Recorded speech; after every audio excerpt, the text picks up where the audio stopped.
Let's get ready then to go. The grand final for the Manufacturers' Cup for Gran Turismo World Series 3 here in LA is underway. It's Lanuza who leads the field down towards turn 1, followed by Donovan Parker, followed by Angel Inestrosa, followed by Adriano Carrazza. We're coming in towards a pretty big braking zone of that chicane, and if you sat down the order like Samuel Cardinal is, you need to try and make these moves while the field is bunched up. He's using the initiative, he's got the inside line. Overcooked it a bit. A little bit late on the brakes, leans on him on the outside of Valsa.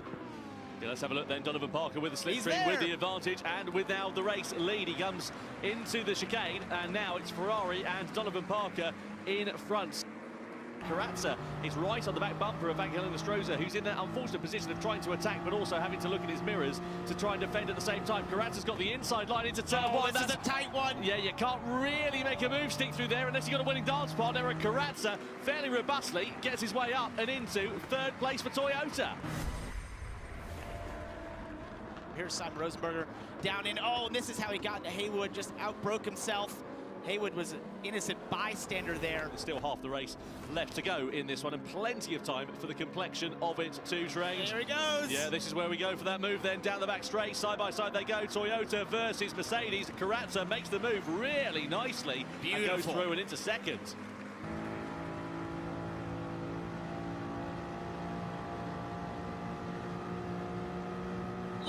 Look at this, 3 wide for the lead, down to 10. That's going to go wrong. Lanuza off into the gravel. The Mercedes goes off down into the chicane after contact between themselves in Inestrosa as well as Adriano Carrazza. And the upshot is the debutant here at Road America ends up in the gravel trap and loses a huge amount of time. Now Inestrosa is on the inside of Carrazza down into the first corner. Side by side they go. The Porsche is into the race lead. Yeah, let's have a look at Valsen versus Artemoso Nunes then coming down in towards turn 10. That was a nice clean move. That's how you do it into that chicane. That's pretty.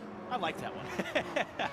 Now, the question is about Donovan Parker. Where's he going to emerge? You would imagine, because he's been running clean laps and setting very fast laps at that he's going to come right out the sharp end of this. But is that going to leave him vulnerable in the final third of this race? Almost a second faster than the leaders in the last couple of laps. So he has the speeds. You see him going by Haywood here down into turn 1, just with all that extra grip and the speed that Ferrari has had, trying to make up every position he can right now, pushing as hard as he can. Carrazza's had to back out of it lap after lap. It's going to take Carrazza trying to get to the inside into turn 1, firing it off in there. As he got sideways, losing a bunch of time. Yeah, the big old moment there. That's left him vulnerable here to Samuel Cardinal. So just that one mistake, we were talking about it earlier on in the race when the field was really bunched up, and now it's cost Carrazza a chance of attacking for victory and might cost him second position here at the expense of Cardinal as well. They run side by side down the back straight into the braking zone of turn 10. Cardinal with the slipstream with the advantage. Carrazza's not going to give this one up though without a fight, and moves his way back through and into second place. Carrazza closes up, but he's not quite close enough to make a move. Inestrosa defends his way into the braking zone quite nicely, parks the car on the apex, and Carrazza can't attack, and unless Inestrosa makes a mistake, as we come down to the final corner, into the final turn we go at Road Atlanta. Inestrosa versus Carrazza, Porsche versus Toyota, the victory, and Inestrosa wins the grand final in Gran Turismo World Series 3 here in Los Angeles. What a fantastic drive for the Chilean.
Hello. Welcome to the Gran Turismo World Series Grand Finals coming to you live from Fukuoka. Hi, everybody. 福岡の皆さん、グランツーリスモワールドシリーズワールドファイナル、いよいよやってまいりました、Jules.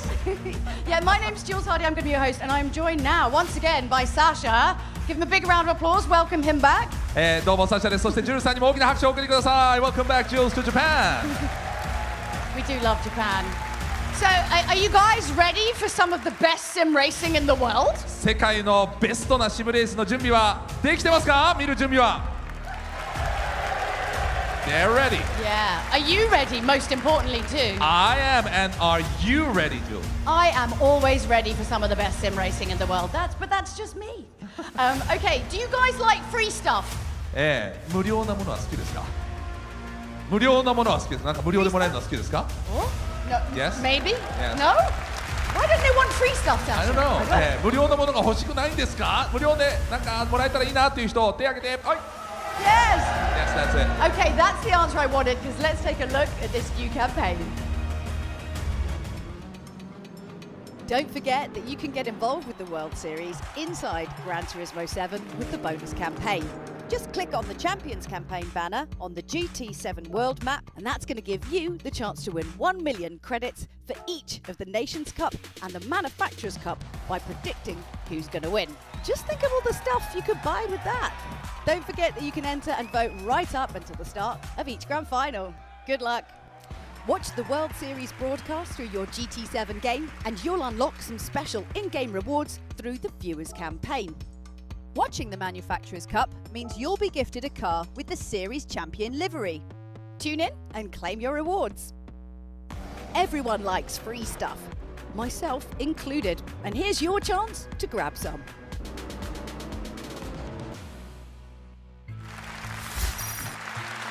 Well, I know you've missed a little bit here and there, Sasha, but Subaru ahead, but like only by a couple of points. Right, only 2 points for Mazda and BMW, right? Yeah, it's really not that far behind. And as you guys who are fans of Gran Turismo know, anything can happen because it's double points in the grand final. Right. 本当にね、1位とまだ2位の差が2ポイントということですけど、グランドファイナルはね、ポイントがダブルになるということで、何が起きてもおかしくないという状況で、この、最終のね、福岡を迎えたということになりますね。Yes, Jules? It's going to be super fun. I'm excited. I'm excited you're here for it. But if you missed anything and you wonder like how we got here, you should watch this. I want. Yeah, we'll give you a little bit of a season recap. Okay, ここまでのリキャップを見てみましょう。 Ladies and gentlemen, this is what you've all been waiting for. It's time to meet the drivers for the Manufacturers Cup for Gran Turismo World Series 1 here in London. Suzuki is not thinking about that right now. Miyazono looking to the inside. Will he ever go here? Plays him like a fiddle up into third place. Then going to be maximum points in Gran Turismo World Series 1 here in London for Team Subaru and for Takuma Miyazono, who win the grand final. Welcome to round 2 of the Gran Turismo World Series. Well, let's see what will happen. Who will be taking the checkered flag and those all-important 6 points? Strumont getting aggressive, and Leafer into the wall. Side by side they go. That's going to cost Strumont. Here we go then. Toronto splits the middle. Euro as well. The headlights illuminating the darlings as they blast their way down as they come into the final corners of this race. And are they going to make it? It goes through on the outside to the checkered flag. Kylian Drumont takes victory for Subaru here in Berlin. Absolutely fantastic. It's time to meet our 12 competitors as we welcome them onto the stage here in Los Angeles. Look at this, 3 wide for the lead. That's going to go wrong. Lanuza off into the gravel. Cardinal with the slipstream with the advantage. Carrazza's not going to give this one up though without a fight. Estroza versus Carrazza. Porsche versus Toyota the victory. And Estroza win. What a fantastic drive for the Chilean.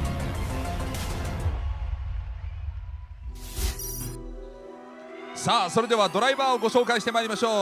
let's meet the drivers and the teams. Start with Lamborghini, Mazda Lamborghini. Yusuke Goto, Alf Altahea, and Simon Rosenberger.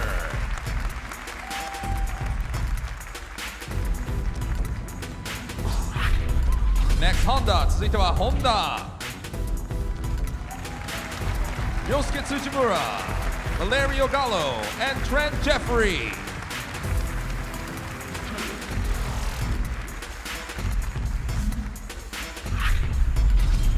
And for Ferrari はこのメンバー。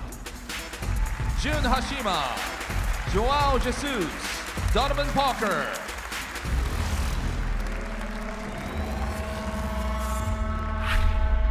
And now for Lexus チームです。Kanata Kawakami, Giorgio Mangano, and Harold Wilson. Mercedes AMG メルセデス AMG です。Kojiro Sasaki, Noah Lanusa, and Lucas Bonelli. 続いてはマクラーレン McLaren, Hideo Yamamoto, Jay Murphy, and Arthur Mosso.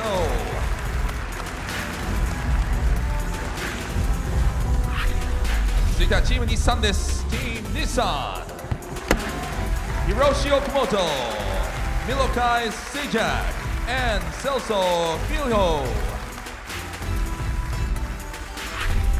And Team Toyota, チームトヨタの登場。Kenta Morimoto, Kai De Bruyne, and Adriano Carrasa.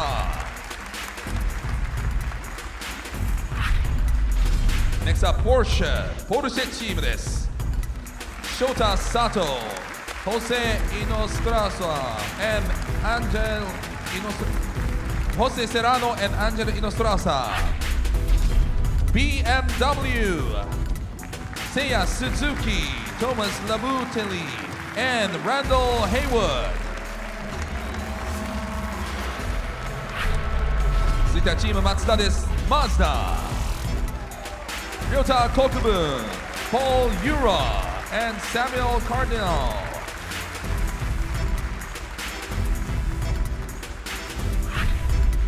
And Team Subaru, チームスバル。Takuma Miyazono, Killian Vermont, and Daniel Solis.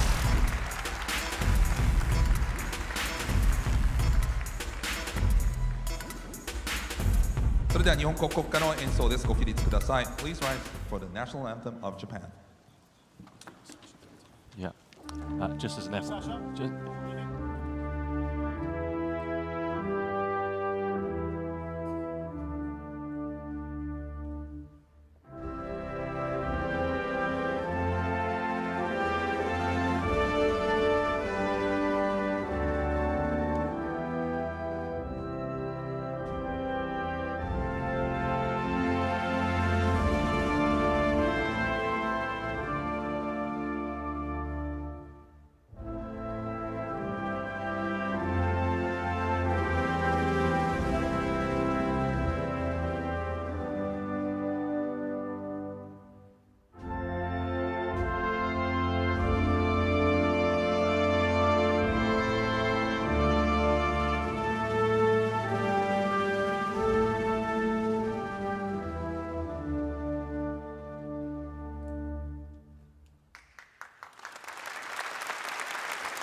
About beautiful Fukuoka. Tell us more about it. Fukuoka is south of Japan. It's one of the most enthusiastic city in Japan. It's like a growth city with young people.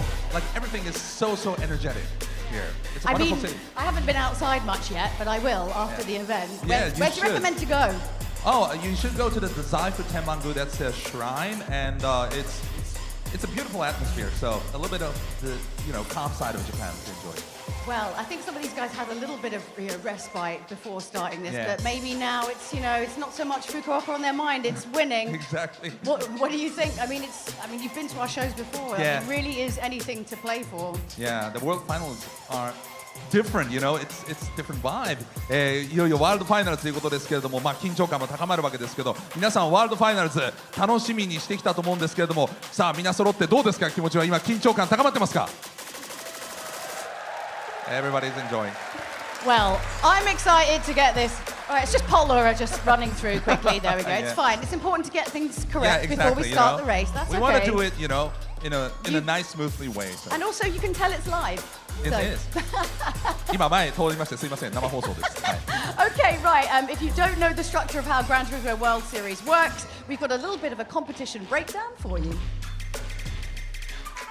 The Manufacturers' Cup features 12 teams of 3 drivers, selected from the 2025 online series rankings. Each team includes 1 driver from each global region: Asia, Oceania, EMEA, and the Americas. 1 driver per team races in each round, with all 3 competing together at the World Finals here in Fukuoka. Today, the time trial session sets the grid for race 1. Across races 1 to 3, 1 driver per team competes, and the results set the grid for the next. Points are awarded in every race. In the grand final, all 3 drivers compete for double points. With everything on the line, only 1 team will be crowned Manufacturers' Cup champions. So I'm down here on the stage with the team in the lead Team Subaru. Hello, guys. So first of all, Killian, how are you feeling? You got to the grand final. What's going on? Yeah, I'm feeling pretty confident. So I'm really excited to racing and to see all the guys and racing with all the people now. So let's see what's happening.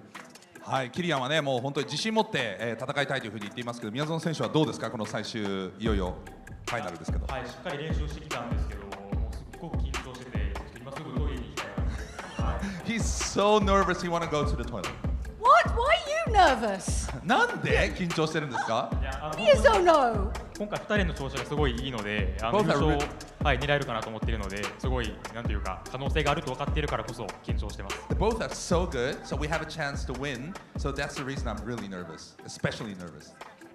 And Danny, when we talked to you last time in Los Angeles, you weren't feeling like you weren't quite in the moment there. But I talked to you again, and you're feeling a lot more confident. Talk a bit about why you're feeling a bit more confident this time. I got some good practice for this event compared to other ones, so now I feel really good. But also, same boat as him. I'm very nervous because we're chasing a win. I think we can do it. So this is the most nervous I think I've ever been. Would it help if I got the crowd to chant your name again? Could. Should we give a little go on? Okay. Danny, Danny, Danny, Danny, Danny, Danny, Danny, Danny, Danny, Danny, Danny, Danny. 福岡も応援してくれています。Thank you so much. Now you have all of the, crowd behind you and helping you. Thank you. ハートマークいただきました。ありがとうございます。Well, I think it's time we put you out of your misery so you can get racing, have fun, drive safe, and let's get this underway. Over to you, Tom and Jimmy. Yeah. Thank you very much indeed, Jules. Yeah, welcome along to the GT desk for the first time. Great to be here in Fukuoka for the Gran Turismo World Finals in the Manufacturers' Cup. Tight at the top, JB, isn't it? Double points on offer for the grand final, but 4 races here tonight. It's going to be a busy one. They're going to be absolutely knackered by the end of it. Yeah, I mean, of course, it took my day in Solid say we ruined that performance at LA because that's basically made it all the closer. It's basically just whoever wins overall here. So here's a reminder of the team and driver line. We just heard from Subaru there on stage. Of course, Team Mazda as well, very, very strong showing. Pole, Eurocardinal and Kokubun there. BMW also in the mix as well. A bit lower down the order as well, like McLaren, Toyota, Nissan. Anyone there jump out here for the outside chance this one, Tom? Well, you can't discount Nissan. Previous champions, obviously Toyota have got good pace. Porsche, I think, are the sort of dark horse for me. They're in 4th in the standings. Not quite as consistent results over the course of the season, but last time out, they were absolutely unstoppable, weren't they? And if they can continue that momentum here tonight, I dare say they are the ones to watch. And I spoke to Angel Nestroza, one of their drivers, the other day. He's going in all guns blazing for this. It's not often that Angel's fired up, is it? But to see him really focused, it's very special indeed. Here is your points rankings as it is at the moment. Look how tight it is. Top 4 teams there within 3 points of each other. Toyota and Nissan also close as well. Ferrari, Honda and Lamborghini No points as of yet. A very, very outside chance for them, but never say never. Absolutely. Well, let's have a look then, shall we, at the track details. As we said, one of 4 races coming along the way here tonight. Group 3 cars, Yas Marina circuit. This is qualifying. So a 1-lap time attack, of course, a brand new circuit now in GT7 as part of the Spec 3 update that was released earlier on this month. Jimmy, it's a technical circuit, this one, especially that final sector. Yeah, it's a strange one, this, because the first and last sector, obviously you've got some very high-speed corners there. People say it's broken up by this huge straight. Now, we had qualifying a bit earlier on today. Here's on board with Team Porsche, sort of in the dying of moments here. We didn't really know what to expect for who was set the early pace, but it was Nissan and Sejak very quick initially. But then Porsche would come across the line and go even better, only Nissan by 300th of a second. Yeah, this is Pol Ura, as you can see, coming through. Point to mention as well, AMG didn't manage to get a lap time in at all. They actually got a penalty on their lap, so it was disallowed as a result of track limits. This was Mazda going through, Pol Ura blitzing the field, and then all eyes were on Kylian Drumont and Subaru to try and bounce back from a difficult World Series 3 in Los Angeles a few weeks ago. Drumont was behind the wheel, as we know. He came across the timing line, wasn't quite enough, less than a tenth of a second in it, so it's Mazda that will start the first race of the Manufacturers' Cup on pole position. They are second, as we know, in the standings. Then you've got Subaru, then you've got Porsche. Leaders, of course, Subaru there, starting on that front row of the grid. Yeah, a bit of a disaster for Team BMW there. Very strong contenders, of course, currently joined second with Mazda, but starting down in P11 at the start. So really not ideal for those guys at all. No, not at all. And of course, as we know, Spec 3 update gave us a couple of new circuits, a few new cars in the GT game, but also gave us this brand new feature, the data logger. So we've sort of overlaid 2 laps against one another. Jimmy, what can you pick out from this? Yeah, this is fascinating. So this is the Mazda versus the Subaru, 2 very different cars in where they find their pace. You see early on the Mazda just behind the Subaru, but then here comes the main straight and here comes the talent button, or the throttle pedal as I call it, back through nice and easy. But you see really just swapping positions from there, and completely different lines coming onto this back straight, with the Subaru just aiming for more mid-corner speed rather than exit. At this point, you think, well, the Mazda's got it completely sewn up. But here, in this last sector, it's where Team Subaru and Kylian Drumont really made the difference. So coming under the hotel section now, see the Subaru having a bit of a shorter line. It can do that. It has more agility, whereas the Mazda has to use the whole circuit at this point. And into these last 2 corners, it really is any car for itself, with the Subaru just getting closer and closer. And then we watched this a bit earlier on, and I was convinced, this is it, Drumont's got it here, but no, not quite fast enough. And the Mazda just picking him out by 900th of a second. But awesome to have that on screen there and visualising that way using our data logger. Yeah, just the finest of margins here in the GT World Series as ever. Manufacturers' Cup Race 1 is along the way. Don't forget about scanning the QR code on the bottom right-hand corner of your screen. Tell us who you think is going to be challenging for victory here tonight, because I tell you what, it is going to be a very, very close affair, and it's just so difficult to work out what's going to happen. 3 normal races, quote-unquote, with 3 of the different drivers. Then they all come together for that grand final. Yeah, I would say normal. Here's race 1. It's Daytona. You ever seen Group 3 cars go around Daytona? Well, no, here it is, right here. So 10 laps of the Daytona Oval Circuit. And you know the most important thing about this is we had chat with the stewards, and like we have allowed bump drafting for this one. Usually, if you're aware, of course, that these GT World Series events, bump drafting is outlawed. Not here. So it's going to be a close race, this one. Yeah, you were like the cat that got the cream when you found out the bump drafting was allowed. Proper. Yeah, it's going to be interesting, this, because you can see the starting grid. So who's decided to drive in this first race? You see Danny Solis, the American driver there for Subaru. Samuel Cardinal will be heading Mazda's charge from pole position. Sato for Porsche there as well. Philo for Nissan, and so on and so forth. I'll tell you what, though, opportunity does knock here for some of the teams and drivers that maybe didn't go so well in qualifying, because even though you might be starting down the grid, of course, there's a massive slipstream effect at this circuit, so it's an opportunity to make progress where you may not have been able to otherwise. Yeah, for sure. One of those teams, of course, Team Ferrari, who have been gifted with a brand new car for this last race of the year. Last race is a 296 GT3, of course, again, also new to Gran Turismo in the Spec 3 update. A welcome update, I think, for the Ferrari guys. They've been driving that 458 for a little bit, so of course they're shot in the Dunlop tyres. You driven this thing yet, Tom? I have, actually. I drove it at Yas Marina, obviously on Gran Turismo 7, not in the real world. I haven't got the bank balance for that, but yeah, brilliant car. Really excited to see what they're going to be able to do. Anyway, let's go down to Jules and Sasha ahead of race 1. It is now nearly the time for the first race of the grand final for the Manufacturers Cup for the Gran Turismo World Series 2025. Are you ready? I am ready. さあ皆さん、いよいよレース1の準備ですけど、さあ始まりますけど、盛り上がっていけますか？どうですか？ Yeah. All right, everybody's ready for the race 1. I think they're very ready. Let's see it. In 3, 2, 1, let's go!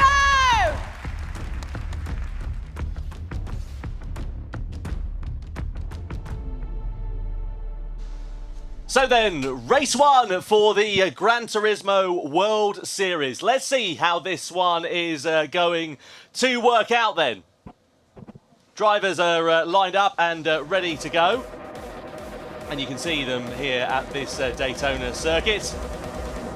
Pole position, as we know, for Mazda. Samuel Cardinal will line this one up from the head of the grid. Danny Solis in second position on the front row. Porsche, Sato lines up P3. Then you've got Nissan and Philo alongside in fourth position. The head of the third row is headed by Kai de Bruin and Team Toyota. And then Lexus and Harold Balson lining up P6. McLaren and Yamamoto are seventh on the grid. Then Donovan Parker and Ferrari. New car for them. They line up at P8. With Yasuki Goto heading Lamborghini Charge for 9th position. Trent Jeffrey also there for Honda in 10th place. Randall Haywood is P11 on the grid. And Mercedes AMG with Sasaki spearheading their challenge. So then, let's see how this one is going to work out. Mazda, as we know, leading the field. Rolling start here, Jimmy. In terms of strategy, not much to worry about, but how do you think this one's going to work out? Well, I mean, strategy isn't really a thing here. It's just trying to put your car in the right place at the right time. This is a completely different type of race for the guys involved in this, and a lot of people aren't familiar with the intricacies of oval racing. So I'm interested to see who will rise to that challenge and maybe who will falter. Absolutely. Yeah, so you can see the drivers down there in front of the fans, and a massive sold-out audience here in Fukuoka for the Gran Turismo World Finals. This is going to be hugely exciting to see how it is going to work out. So, let's see how this one goes then as we get ready to go racing Daytona Speedway here for Group 3 cars for the Manufacturers Cup. Race 1 is about to go green. Mazda will lead the field across the line as we get the Manufacturers Cup underway for the 2025 Gran Turismo World Series World Finals in Fukuoka. Mazda from Subaru, from Porsche, in towards the first corner. And of course, Mazda are punching the hole in the air for everybody else. Subaru there, you can see in the background already getting into the back of the Mazda as we come through the first corner. Here's Toyota, there's their view. They're all taking a low line through into turn 1. Now they're going to dart out of the slipstream on this long back straight. And let's see how this one is going to work out. So Kai de Bruin, we're on board with him in the slipstream here. 5th position for him so far as we come through in towards the second part of this circuit. Is there going to be any difference in terms of the change of positions? Well, at the sharp end of the field, it's nose to tail. You can see it's like a massive long snake as they break their way through, and Nissan get tagged. They get spun around by the end of the first lap. So Nissan from the top 5 positions are now right at the back of the field with a lot of work to do. And that's huge because you're not going to catch up from here. There's no way you can catch this pack when they're all in a train like this. So we'll go back on board with Team Mazda looking over the rear spoiler there. Subaru and Porsche just kind of pushing each other along. I'm interested to see if we're going to see any other groups try and form a second lane here, because right now at the bottom everyone's just sitting there hugging that yellow line. Very important to say you cannot cross that yellow line or it's an automatic penalty. Subaru there trying to push Team Mazda along. No one can really break away, so it's quite surprising to see Nissan go hard that early and get spun. I'd be interested to see a replay in that. So, as we keep going, here is Team Mazda, Team Subaru, Team Porsche leading your standings right now, the front runners. Team BMW down in 9th place. Here's on board with Lexus, and there goes Team Porsche, one of our champion, and Team Subaru too. 2 of our championship contenders are around already. Team Mazda now out front on their own. Red flag, race has been stopped. Yeah, well, the restoration we're talking about that, Jimmy, as a possibility. Restoration were talking about that as a possibility. They were saying that if there's a big incident like that, they could throw a red flag. That's exactly what has happened. A disaster for the drivers. A good opportunity, though, for some who were involved in that misfortune. And, you know, look, let's see how this is going to work out here, because what will happen now is the grid won't be set from where they qualified. It'll be set from just before the red flag was thrown, essentially. They'll go back, I imagine, to the previous sector. Yeah, I mean, a lot of these guys don't have over racing experience, you know, and that kind of shows there at the start there. As Jonathan Parker goes to check his Twitter, why not? Get on there straight away. Other websites are available, and I'd encourage that. As we now wait for the race to be restarted. So yeah, as you were saying, Tom, Team Nissan were involved in that, Team Porsche were involved in that, Subaru were involved in that. So for these guys, it's a bit of a saving grace. Yeah, absolutely. This is an opportunity for them to just sort of sit there and work out, you know, what their strategy is from this point on. You know, it's always difficult when you get a red flag situation like this, and you know, particularly difficult as well in the early stage of that race. No real chance for it to unfold, work out sort of who the outliers are, who's got the pace, who's got the potential. And you know, someone who will know a thing or two was Mick Azal. We just saw him there on the left-hand side of the screen. Former champion, of course, now very much involved with the GT World Series in another capacity. And I imagine he'll be giving you a few tips and tricks of the trade. Tips: don't crash, especially at Daytona, because guys, it's a circle. It's flat out. You can do it. But there's Danny Solis. Interestingly, I thought maybe some of the American drivers have a bit of an advantage here, because these guys, you know, over racing much more prevalent in the US than it is pretty much anywhere else in the world. But awesome to have our live audience here as well, being treated to the first red flag of the day. There is Randall Hayward, Hollywood Hayward, as referred to as Jordan Greer, the GT Planet boss man. So, still watching, still waiting for our race to be reset. And, you know, I've taken part in a few oval races myself in sim. It's very tricky, trickier than it looks. It's all about trying to, it's a high-speed game of chess, basically. You're just trying to put the car in the right place at the right time, and try and find someone to work with to push to the front of the field. And I do wonder if these guys maybe discuss that a bit at the front of the race. Some of the teams thinking, you know what, hey, listen, we're a bit further down the field, let's work together and try and push through and get to the top for race one. Well, it hasn't worked for some of them, has it? Because they've ended up facing the wrong way. Yeah, Team Nissan pulling the handbrake there. We advise against that. Yeah, it's generally frowned upon. Obviously, Team Subaru caught up in strife there as well. You know, they were into bother, and I wonder how this is going to play out for them from this point on. We need to work out what the starting order is going to be after this, because we're going to go back to a previous sector. You know, will they be able to line up in sort of 4th or 5th place or wherever they were, or will they be right at the very back of the field? They're at the back of the field. I mean, it's not an absolute disaster, but it's not ideal, is it? So what, I mean, what, red flag? So why did they end up throwing a red flag there, Tom? Because, like... So essentially, Race Direction had a conversation. Because it's an oval race, there's a lot of instances, there's a chance for, you know, things to go wrong, exactly like we've had there. They said that, you know, if there's a big pile-up, if you're racing at Daytona in NASCAR or IndyCar or whatever it might happen to be, the likelihood is if you've got an incident like that, big wreck, you'd end up with a red flag. So they're doing it exactly the same in real life, you know, and a chance to go again, chance for the drivers just calm down a bit, and, you know, bide their time. We haven't had many oval races in the GT World Series. Last time we did, I believe, was 2019. Long time ago, and remember how that went. Yeah, we were saying this about there being chaos at our last race, but a reminder now of our starting order for our second go here at Daytona. Yep, so here is how the grid is going to line up for part 2 then of the first race of the weekend then for the Manufacturers' Cup. Mazda and Cardinal on pole position. Subaru and Danny Solis head the second position of the grid. Then the second row is headed by Sato in P3. Toyota with Kai de Bruin in 4th place. Then Lexus and Harold Valson line up on P5. They have got Lamborghini's Yusuke Goto. He was right at the back of the field, if you remember, the first running of this one. So opportunity knocks for them. Ferrari down in 7th place. Honda are in 8th position with Trent Jeffrey alongside their BMW Randall Hayward in 9th position. The top 10 completed by Mercedes-AMG and Sasaki. Then you have got McLaren with Yamamoto.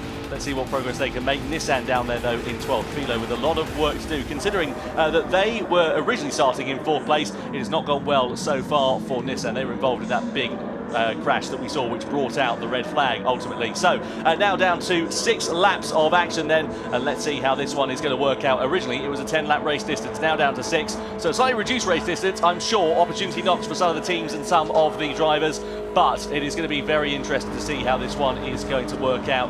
And also for Subaru there, they can thank their lucky stars really, because it did not work out at all. No, I mean, like I said, getting sort of shunted to the back of the pack there is not ideal. But another go at it now as we roll around, rolling start, as we come to the start-finish line. 6 laps at the Daytona Oval Circuit. high speeds, high risks here in the first race of the grand final of the Manufacturers' Cup. Will Team Mazda leave from the get-go? Will Team Subaru manage to not spin around this time? Let's find out. Absolutely. There we go then. The restart is about to get underway for the first race of the Manufacturers' Cup for the 2025 GT World Finals. Mazda across the line first, with Subaru and Porsche slotting in behind in second and third place then, respectively. We come through and in towards the first turn. Now, we saw a lot of drivers going for the low line through the first time. They're already starting to bump draft through the first corner, and that's the problem when you get bump drafting in a situation like that through a corner. You can turn these cars around with almost your little finger because they're just on the ragged edge of adhesion. Now down the back straight. Now we'll see how effective this slipstream is proven to be. You can see Subaru and Mazda working together here, bumping one another as we come down this back straight. Is anybody going to pull out of the slipstream, go for a higher line in towards this left-hander? No opportunity moving there for Toyota. They go towards the sort of middle line of it, but you can see them moving around constantly at this point of the corner.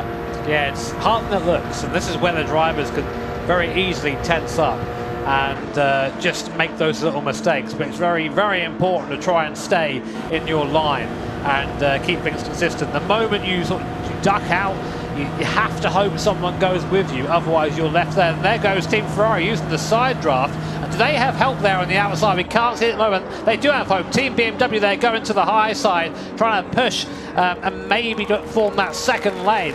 They've got no other choice, BMW. There's no other way they're going to get through otherwise. So, points to the top six, just to remind you, in this race.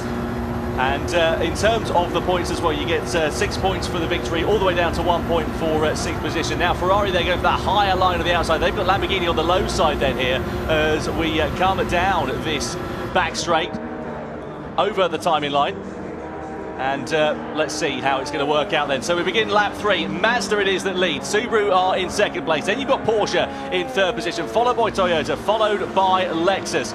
Over in towards the first turn we go. You can see bumping and barging in the sort of mid to latter pack as they sneak their way through. We're not seeing anyone going 2 by 2 through these first couple of corners. Down this back straight we go though. Are we going to see positions beginning to change hands? There's not a lot of time now, of course. Original race distance 10 laps, now down to 6 laps, and we're already at the halfway stage as we're on lap 3 here. At the moment it's still Mazda, Subaru and Porsche who lead from the front. Yeah, I mean, you have to start doing something different now and think about it again. All I've seen really is the Team Ferrari, and then Lamborghini have touched Ferrari. They just went under the bottom line there. Car spins around, Ferrari out as well, no fault of their own, and then there were 10. So Ferrari, who were trying to invent something around the outside, in the end just got collected in something that was not their fault. But now Trent Jeffrey has another big one. Boys, sort it out, come on. Not good at all there for Trent Jeffrey. He's going to be bitterly disappointed for that, as will the entire Honda team. We're 2 by 2 in the background. Now we're starting to see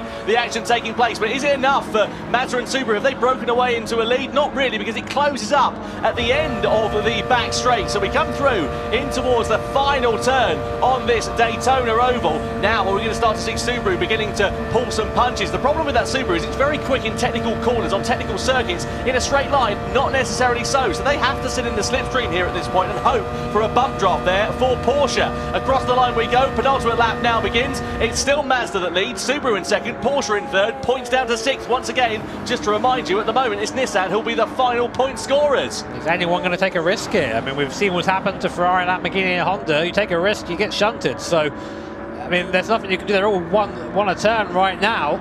Mazda in the fortuitous position of leading that pack, but you have to think you're all just waiting. It doesn't matter where you are here, it matters where you are crossing the line and in the next lap. Right now, Mazda will be the victors, but I've got a feeling it's going to get a little bit more spicy before we get into this race. Yeah, you get the sense that this is going to start to bubble up. What a disappointment, though, for Lamborghini and for Ferrari, especially for Ferrari with that brand new 296 car that they are competing with here this weekend. Let's hope that their second and third races, respectively, go quite well. We begin the final lap of action, though, at the Daytona Tri-Oval. So, Mazda from Subaru, from Porsche, as we come down in towards the first turn for the final time.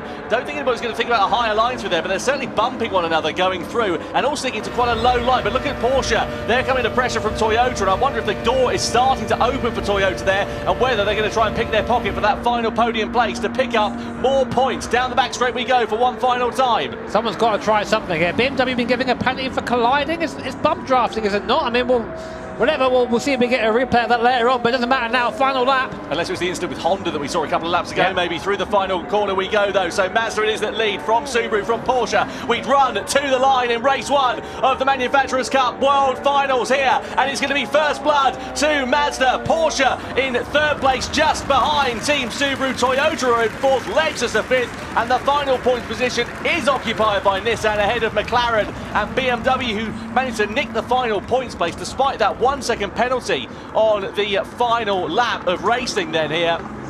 And a great end to that one. Good job though from the eventual winners of Mazda and from Samuel Cardinal, the driver of that car, because he did an exceptionally brilliant drive to claim the victory there and just keep his head cool and calm under pressure when they were all bumping and barging and spinning off behind. Well, a strange race that one there. I think the crowd were affecting the feeling there. I mean, I was waiting for a bit more action, but it never really came. I think anyone who tried to pull out just got spun. So, as you say, great start for Mazda and for Toyota with Daniel Solis, who for Subaru with Daniel Solis, who would probably say he's the weaker driver of that pairing. And a 2nd place is a really nice result for him, so good for their campaign. Yeah, good damage limitation, especially given what happened last time out in Los Angeles. You know, Danny was a bit disappointed with it because obviously the race did not go their way at all. It was the first non-score they'd had of the GT World Series season. But yeah, managed to turn things around here for the first race. Let's have a look at some highlights then. So originally we began with a 10-lap race to the checkered flag, but there were a series of incidents which saw Nissan getting spun round, and then we saw Porsche as well as Subaru going for a spin as well. That brought out the red flag. A restarted race was underway and 6 laps. Well, I don't understand. Why do you have a red flag for that but not for the moves later on? Because that's the same amount of cars out there, 3-4 cars. Hey, well, I'm not a race steward and I don't intend to be. I'm quite happy to be neutral. But there you go. You saw the incident there between Lamborghini and Ferrari. Meanwhile, at the sharp end of the race, pretty static affair to be completely honest with you, aside from for Honda. They got an absolute biff into the back. And we saw another driver going round as well, and we also saw BMW picking up a 1-second penalty, presumably for their part to play in that one. Ultimately though, Mazda and Samuel Cardinal would come through to take the victory from Subaru in 2nd position. Kylian Dramont, who was, Danny Solis, who was behind the wheel of that car, and then 3rd place for Porsche and for Sato at the checkered flag.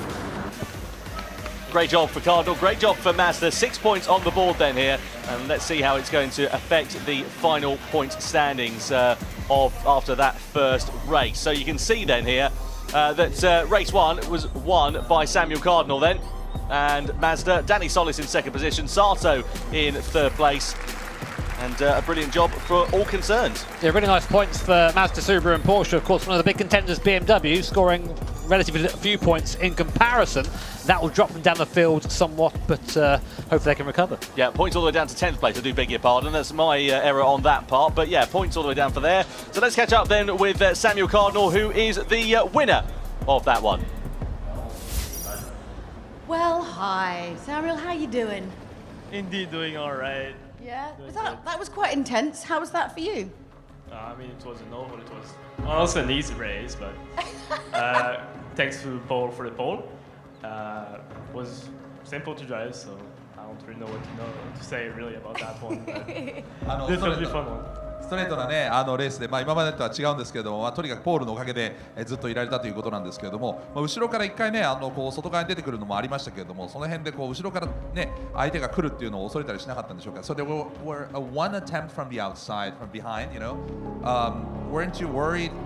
People, you know, the other cars coming from behind, from the outside, you know, to overtake, to attempt to overtake. Honestly, no. The inside line works a lot better. Yeah. The inside line is a lot better. The outside was real not to worry, but it is what it is. So very casual. Very casual. 本当落ち着いてますけど、いや全然大丈夫。外側の方が大変なんで内側にいれば大丈夫だと思いますって言ってますけどね。He's so down to earth. Very down to earth. So, any advice for Paul? What are you gonna just keep the position? Yeah, keep the position and don't crash. It's gonna be all right. I think we are in a real decent position for the title, so we take those indeed. はい、もうね、タイトルに向けてはいい場所にいると思うんで、とにかくトラックポジションを失わないことが大事だというチームメイトへのアドバイスでした。Right? Good advice for life. Drive fast, don't crash. Preferably. Exactly. You know, it's optional.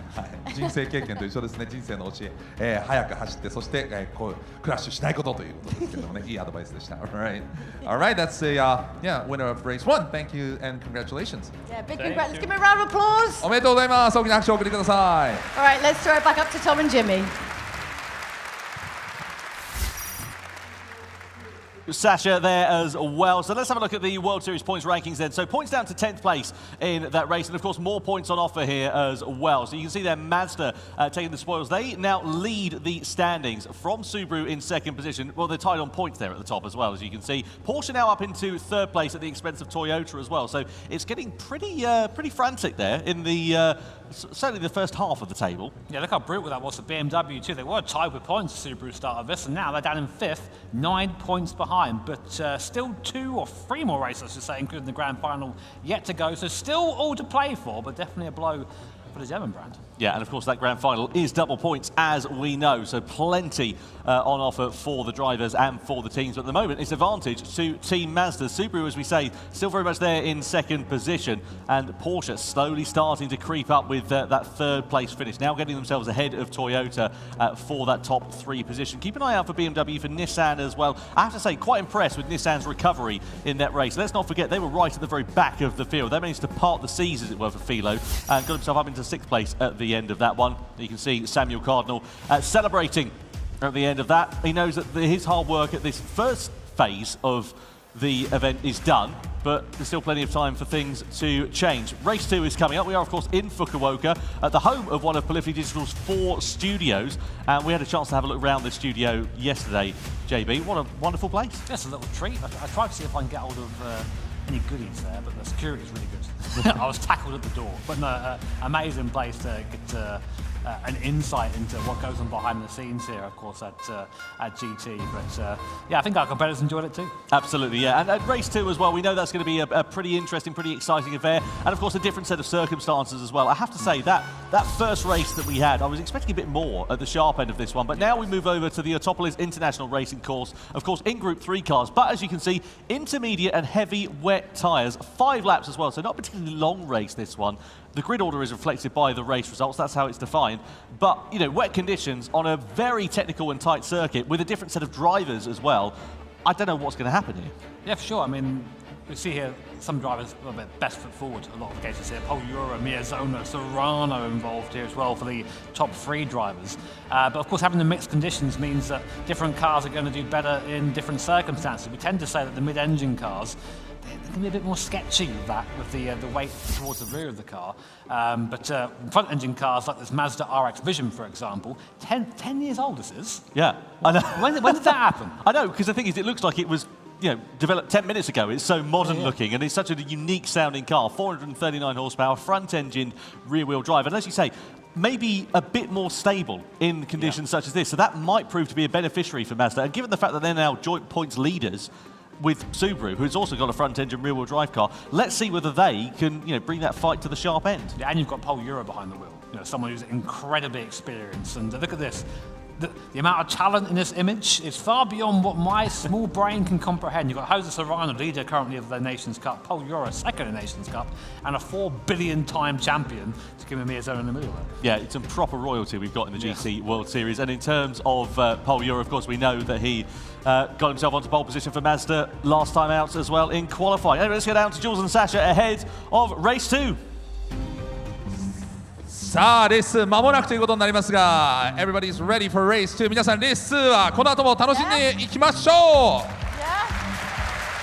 う Fukuoka is ready I don't know if I'm ready, but it's too late, Sasha. Okay. Yeah, you ready? I am ready. Let's go. Race 2 is right around the corner. Sure.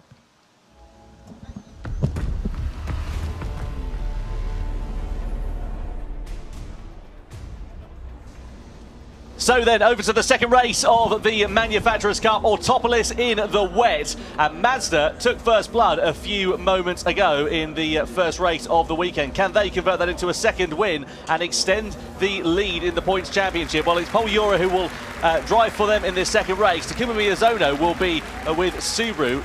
on the front row of the grid. Then you've got Jose Serrano for Porsche in P3. Morimoto for Toyota lines up in 4th position ahead of Lexus and Kanase Kawakami in P5. Of course, former double champions. Then Nissan, also former Manufacturers' Cup champions, lining up P6. Arthur Mosso is 7th on the grid, and BMW with Thomas Labutile lining up in P8. Mercedes-AMG and Lucas Bonelli lining up in 9th position, and P10 is Honda with Sugimura.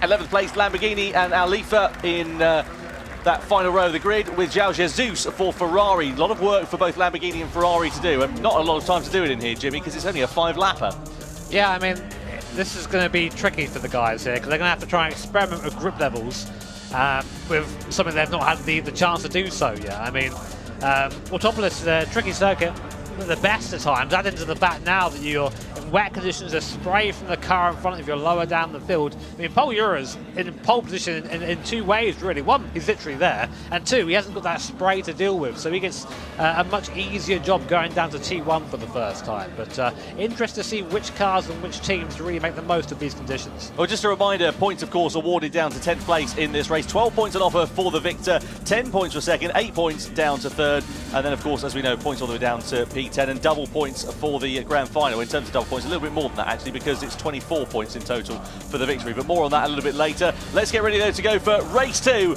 of the Manufacturers' Cup here in Fukuoka. It's time to go racing at the Autopolis Raceway, with Mazda across the line first from Subaru, from Porsche, as we come in towards that first corner in the heavy wet conditions. So wet tyres available for the drivers. No need to worry about any pit stops in this race. It's not really going to be set to dry out, but who's going to be able to master these conditions in the wet? So Subaru there in 2nd position, with Porsche, who are in P3. And are we going to see Porsche getting an early advantage here on Subaru? Well, it certainly looks like it. They're going for the outside line here, and they're going to go sweeping around the outside. Are they going to make that move stick? Absolutely brilliant there for Porsche and Passato, getting the better of Subaru, and for Takuma Miyazono, who drops himself down into 3rd place, as we see Nissan versus Toyota for 4th place in the background as well. Yeah, Nissan, they're chucking the car in and knocking Toyota out of the way, so I'm not sure the stewards are going to enjoy that one, but a robust move there from the 4th place team. Currently on board with Takuma Miyazono, looking at the back of the Porsche, went around the outside of him there.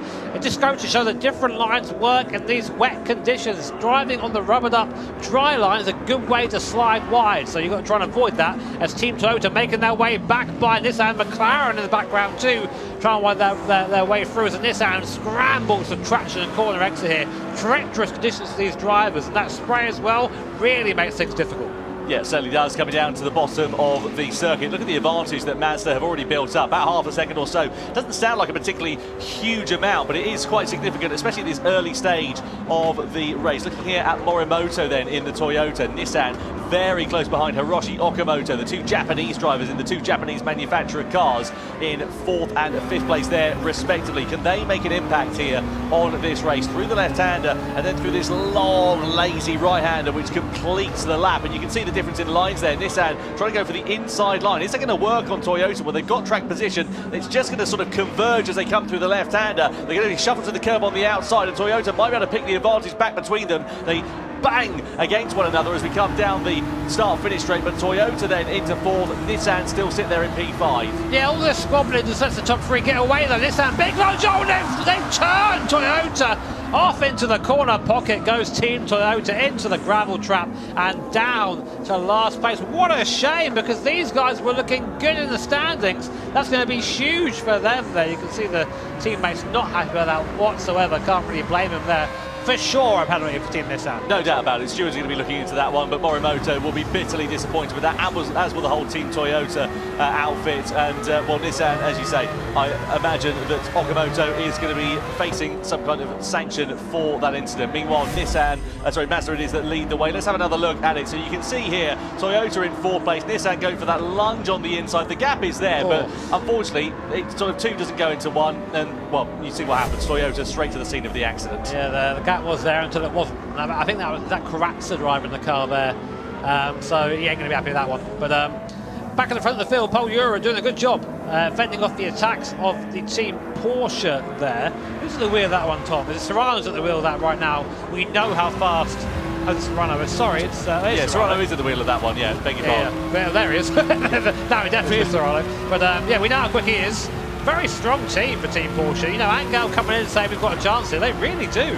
If they keep up these performances, getting by Team Mazda here will help that happen, because right now they're looking very, very quick. Well, at the moment they're even on points, let's not forget, both on 22 points. Look at the sliding there for Serrano. He's just trying to find the limits of grip, isn't he, and just exploring a little bit beyond that. But they're tied on points, so whoever finishes ahead in this race is going to gain a bit more of an advantage than the other. So there's plenty of opportunity and a good incentive there as well. More points on offer here in these World Finals. You can hear the rain battering against the windscreen as they come down the start-finish straight. So lap 3 out of 5 we are on. We come across the timing line then here, and sort of the three outliers at the moment, Mazda, Porsche and Subaru, they've got a 2-second advantage now over Nissan, who sit there in 4th position.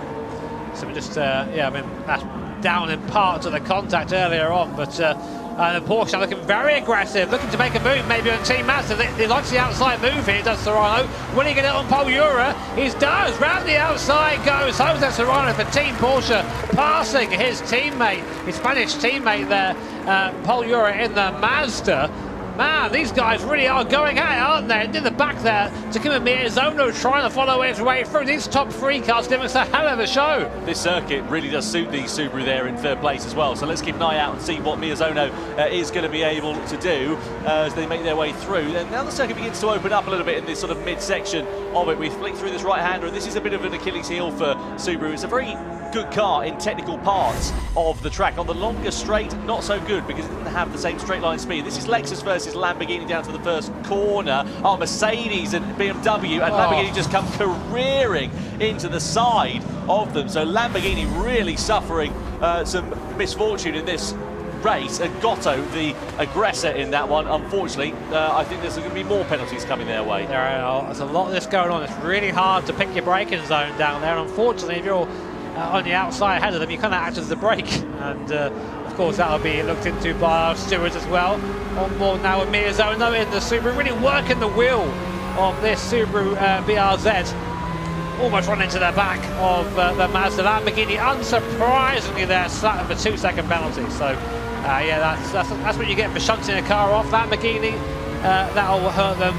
Well, to be honest, they're a 7th now, but 2 seconds to put them down to about where AMG is. Now here's where we see the weakness of this Subaru. Runs out of puff on the straights, but very light, very agile. In that draft, actually, wasn't falling back too much. No, okay, the slip through at the moment. Let's see whether Miyazono can use that to his advantage coming down towards the first corner. Mercedes and BMW under investigation there as well. Still nothing on Nissan and the contact that we saw in towards that first corner as to whether they're going to be picking up a penalty for their part in the incident. BMW look like they're out of this one though, as Laboutelet has not come across the line in a fair amount of time. We come through this left-hander though. We're now on the penultimate lap of racing here. This is a favourite overtaking spot that we've seen over the course of this one, and now are we going to start to see Miyazono coming through. There is BMW, there is Laboutelet, who clearly looks to be suffering from what appears to be some kind of a technical problem, being stranded on the side of the circuit. But I have to say, Jimmy, the rain intensity looks to have decreased somewhat in the sort of latter stages of this race. I don't think the circuit's going to dry up significantly, but it's definitely a bit less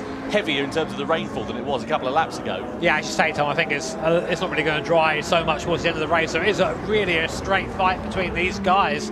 You can see going into this hairpin there, the lock that Pol Ura and that Mazda have on, just crossing the wheel over, trying to get some grip out of those front tyres, but just scrubbing across. And it's been a great race from Jose Serrano and that Porsche, really showing what that car can do in these conditions and flirting with danger, touching those curves in the wet, always a little bit scary. But not for these guys, proper pros here, as we watch Miyazono again. This is where this car is strong, this Subaru. Really quick for these last couple of corners, but what can he do about it? Yeah, that is the question. Lamborghini and Ferrari exchanging positions there. Mercedes picking up a penalty for their part in a collision, presumably with BMW. On board we ride though with Takuma Miyazono. We come through the left-hander in towards the final 2 corners of this circuit to begin the last lap of racing. And Porsche and Serrano now just beginning to build a little bit of a cushion actually over Mazda and Subaru. And I wonder if that might just be enough for them to not come under any real threat on this final lap, which we now begin with Porsche leading from Mazda, from Subaru. That's your top 3. Yeah, a little wiggle there from Miyazono, so that's really going to hurt him going onto this lap. So Last lap of the second race here at Fukuoka. Team Porsche leading by 6/10 from Team Mazda. Subaru in third place. We're on board now at mid-zone. Can he invent something here? Anything that he can do? He's a bit far back, I think, to have any sort of lunge here. And he's got a big straight to contend with, but we know this car doesn't really do too well with. But he's really fast, mid-zone. He can really make this thing work if he can just find the line. But Polyura also trying to get back onto the rear spoiler of the Porsche. But we have to say that Serrano's just looks in a league of his own here. Yeah, first sector, Euro was actually a little bit quicker by a few tenths of a second over Serrano. So if he can continue building that advantage into the final sector of this one and continue that same sort of trajectory, there's a good opportunity for a possible lunge in the final few stages of this one. So Mazda and Subaru were tied on points at the start of this race. If the checkered flag finishes as it is now, it'll be Mazda with a 2-point advantage going into the penultimate race of the season in the Manufacturers' Cup, with Porsche there in third position, but very close indeed, with just 3 points separating those three teams. Yeah, to bring Porsche right back into it. And you know what Angela Stroza was saying at the start of this, like, I fancy this, I reckon we can do this, Team Porsche, we can be champions. If we can just get a good couple of races, this will be ideal for them.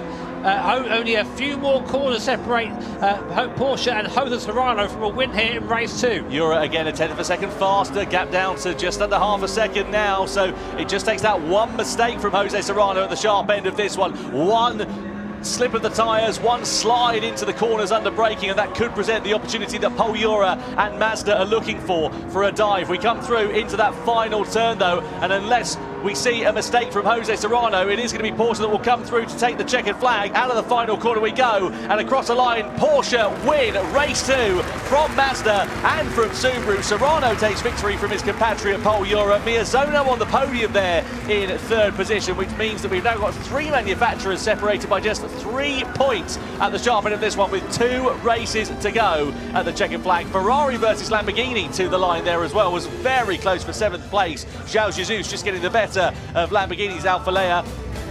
But what a race from Polyura and from Jose Serrano. Ultimately, a very calm and controlled race from Serrano. Once he got his way through around the outside for the race lead, he just never looked like he was bothered again. But how close was that? Less than 2 tenths at the end there. So definitely chased home was Jose Serrano by his compatriot Polyura. But you're seeing now why we've had such Spanish domination this year. These guys just incredibly fast. And for Team Porsche, that's huge. That really puts them properly in contention now. We've got 3 teams starting to pull away from the rest. Mazda, Subaru and Porsche, with only 2 more races left this year.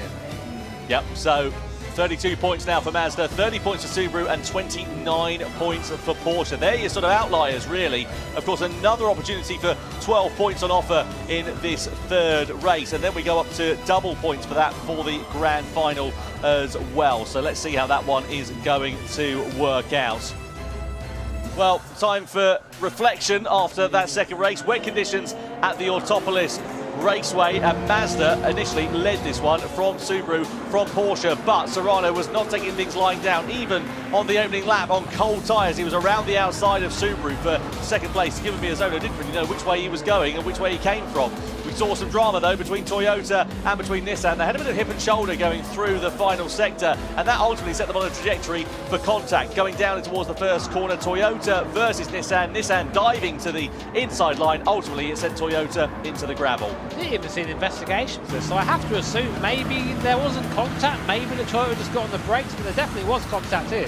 Hits the lap beginning, getting it all wrong, hitting the BMW into the Mercedes. The Mercedes there, and Benelli just an unfortunate victim in all of that.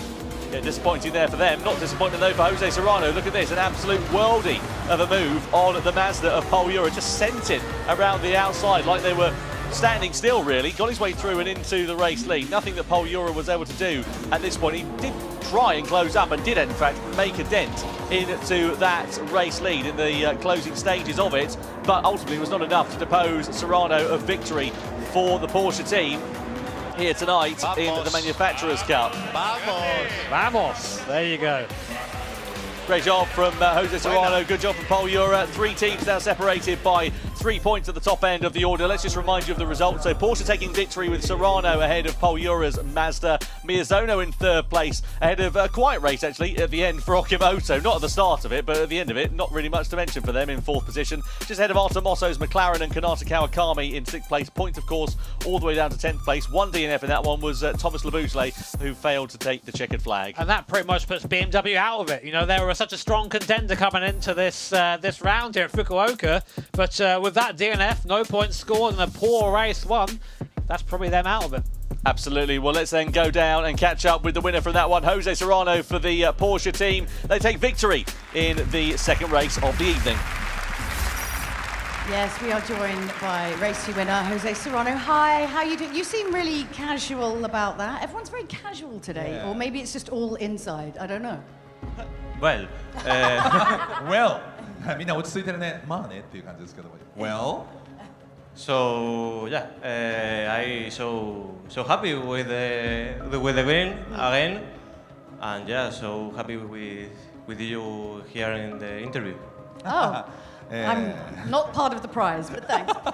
勝てて嬉しいのとね、インタビューされて嬉しいよって言われて、いや商品の一つでは私はないんだけれどもねって言ってますけども、ね、オーバーテイクがすごかったんですけど、雨の中のオーバーテイクリスクもあったと思うんですが、so there was a lot of risk, you know, overtaking in the rain, but you went there. Yeah, you managed to do it. I don't know how I could, but I like the rain a lot, so I was very confident with the rain and also with the Porsche, so it's a perfect combo for me. So happy. 雨は実はね、すごく自信があって好きなんですね。雨のレースも好きだし、ポルシェも好きなので、すごく自信があったんですよという。A very confident and calm man. Yes. So I actually have a question, which is, when it's you and Pol, like, is there a certain amount of you that is like a little bit less aggressive because it's Pol? I think so. Like, you know, like you'd maybe be riskier with someone else. Well, I risk with all drivers, but with Paul is a little bit less. A little bit less. He was doing you a favor, but still overtook you. He wasn't even trying. ポールにいる時ってやっぱりちょっと落ち着いてるのっていうふうに言ったら、まあリスクをそれほど取らなくていいんでね、前後ろにいるよりはポールの方がちょっとリスクがないかなっていうふうに言ってますけどね。Right. Well, look, we'll let you go and have a sit down. Congratulations. Please give a big round of applause for Jose Serrano. 大きな拍手をお送りください。ホセ・セラーノ選手です。Yeah, back up to you, Tom and Jimmy. Yeah, thank you very much indeed there, Jules. Thanks to Sasha as well. Interesting, the two Spaniards are working together a little bit, maybe? Collusion! In my esports event, how dare they? It's, yeah, of course, you know, these guys work together, so they're definitely going to race differently. Here are your standings then, and a reminder, of course, look how tight it is at the top. 3 points separating our top 3 teams with double points. That's basically nothing. No. But Nissan are there, look. There's a chance still, Tom. There is a chance. I mean, look, what, you've got 12 points on offer for the victory, points down to 10th place, double points on offer for the grand final. It's still all to play for here. Anything can happen in the GT World Series, and to be honest, usually does. I will say one thing, though, and I know I don't want to count this too soon, but we've never had a non-Japanese winner of the Manufacturers' Cup in the entire time that we've been doing this, believe it or not. Could Porsche be the first one to take that mantle here tonight? Yeah, no pressure, Porsche, if you heard that, by the way. Zero pressure, but of course the home crowd there, I'm sure, rooting for Team Mazda, Team Subaru, and any other of our Japanese brands here today. Yeah, absolutely. You can see for BMW, difficult time though for them really. You know, first race didn't particularly get off to a brilliant start, and you're like, okay, well, you know, maybe it could get a little bit better. Race 2, disaster. Again, 3 events worth of points. They came into this event second, and all it took was 2 races here in the finals. And I say they're out of it. I mean, they are still there. It is still mathematically possible for them to win, but that's really not going to help them there at all, being down 7th now. Yeah, no doubt about it. Well, anyway, let's go down to Jules and Sasha once again and catch up with former GT champion and also Super Formula race winner, Igor Fraga. Well, yes. Hello, everybody. You having fun? Yeah, good time? Love that. Now, obviously, we've seen some pretty exceptional racing already today, but we thought we'd bring out someone else who's a little bit exceptional. So please give a huge Gran Turismo welcome to Igor Fraga!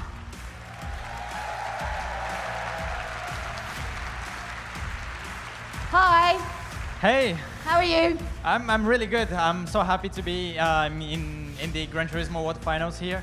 I mean, I've been racing here for 6 years or more. Yeah. So yeah, even if I'm not competing here, it's always a pleasure to be in these events. But you're in an extra good mood at the moment, and why is that? Yeah, of course. I mean, the last round of the Super Formula event was able to achieve my very first victory there, being in the rookie season as well. So yeah, I'm super happy to be able to come here like that. I mean, it's really impressive. You must be so happy. But Yeah. I want to say, you might have to translate a little bit this Yeah, bit.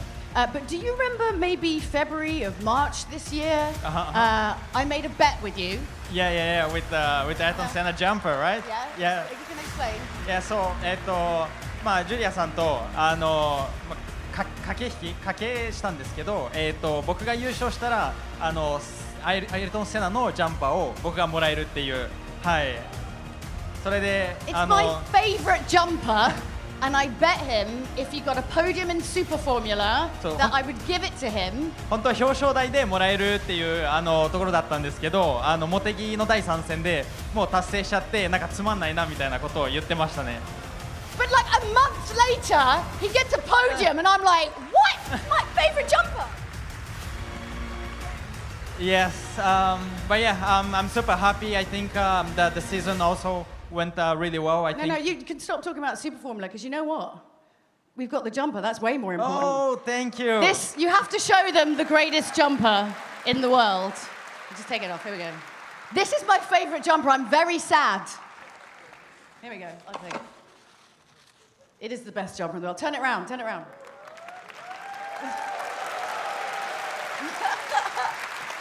So I know it's maybe because of your driving, but I think it was because of me.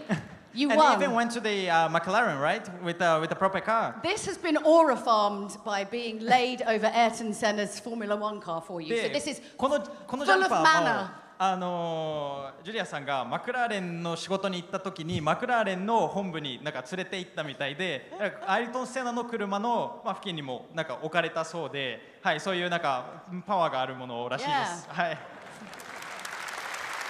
You're going to Thank have you to so win much. double this year now for this. But let's give him a huge round of applause. It's Igor Fraga! Thank you so much. Let's throw it up to Tom and Jimmy.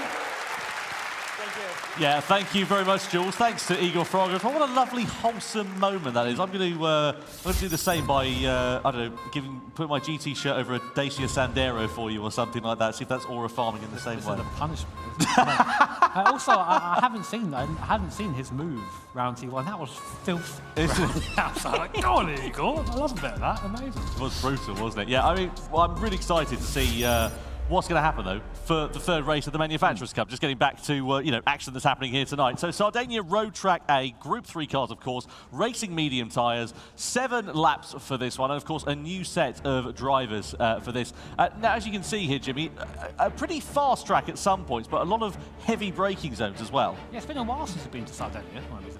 I mean, that second to last corner is one of the sort of bigger overtaking zones there, but it's actually quite hard to get by around here, outside of a slipstream pass. So, in Astroza in the car for Team Porsche, Kokuben, of course, ex-champion as well, in Team Mazda, and Kylian Drumont for Team Subaru. Man, there are so many good drivers in this event.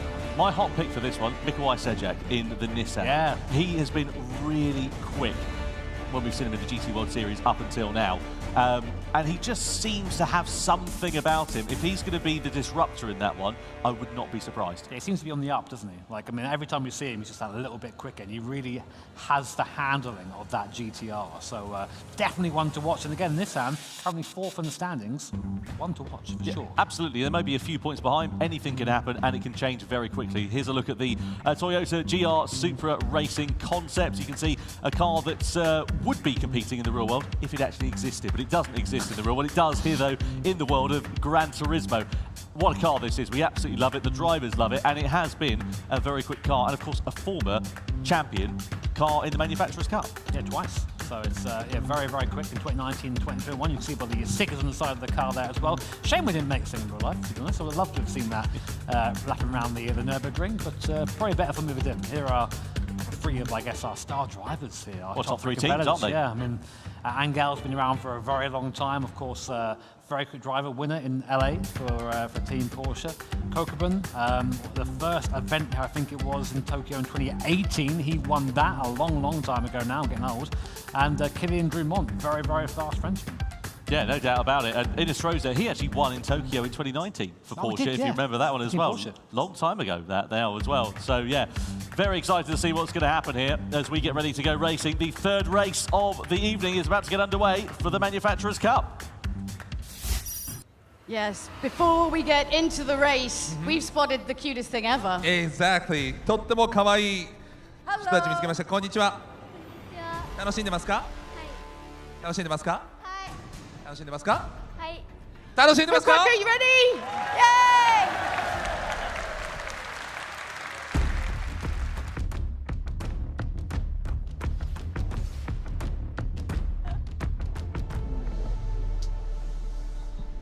Race 3 about to get underway for the Manufacturers' Cup, then here for the Gran Turismo World Finals, and here is how the grid lines up. Top 3 places occupied by the top 3 teams in the standings. Porsche with the most to gain in this one. They line up in pole position, an opportunity for them to score 12 points. Angel Inestrosa heading their charge. Mazda in second place. Ryota Kokubun is behind the wheel for that team with Subaru, and Kylian Drumont in third place. Fourth position, Mikołaj Sejak in the Nissan. Could he be the disruptor here today with McLaren's Jay Murphy in fifth position?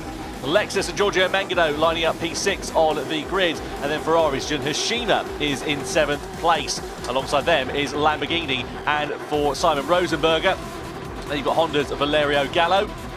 10th place, Mercedes-AMG and Noah Lanuza, the Frenchman. He was unlucky in LA, if you remember, ended up on the deck at one point. Adriano Carrazza lines up P11, and BMW's Seiya Suzuki is in 12th position on the grid. So medium tyres then, 7 laps here at this Sardinia circuit. Jimmy, how do you see this one playing out?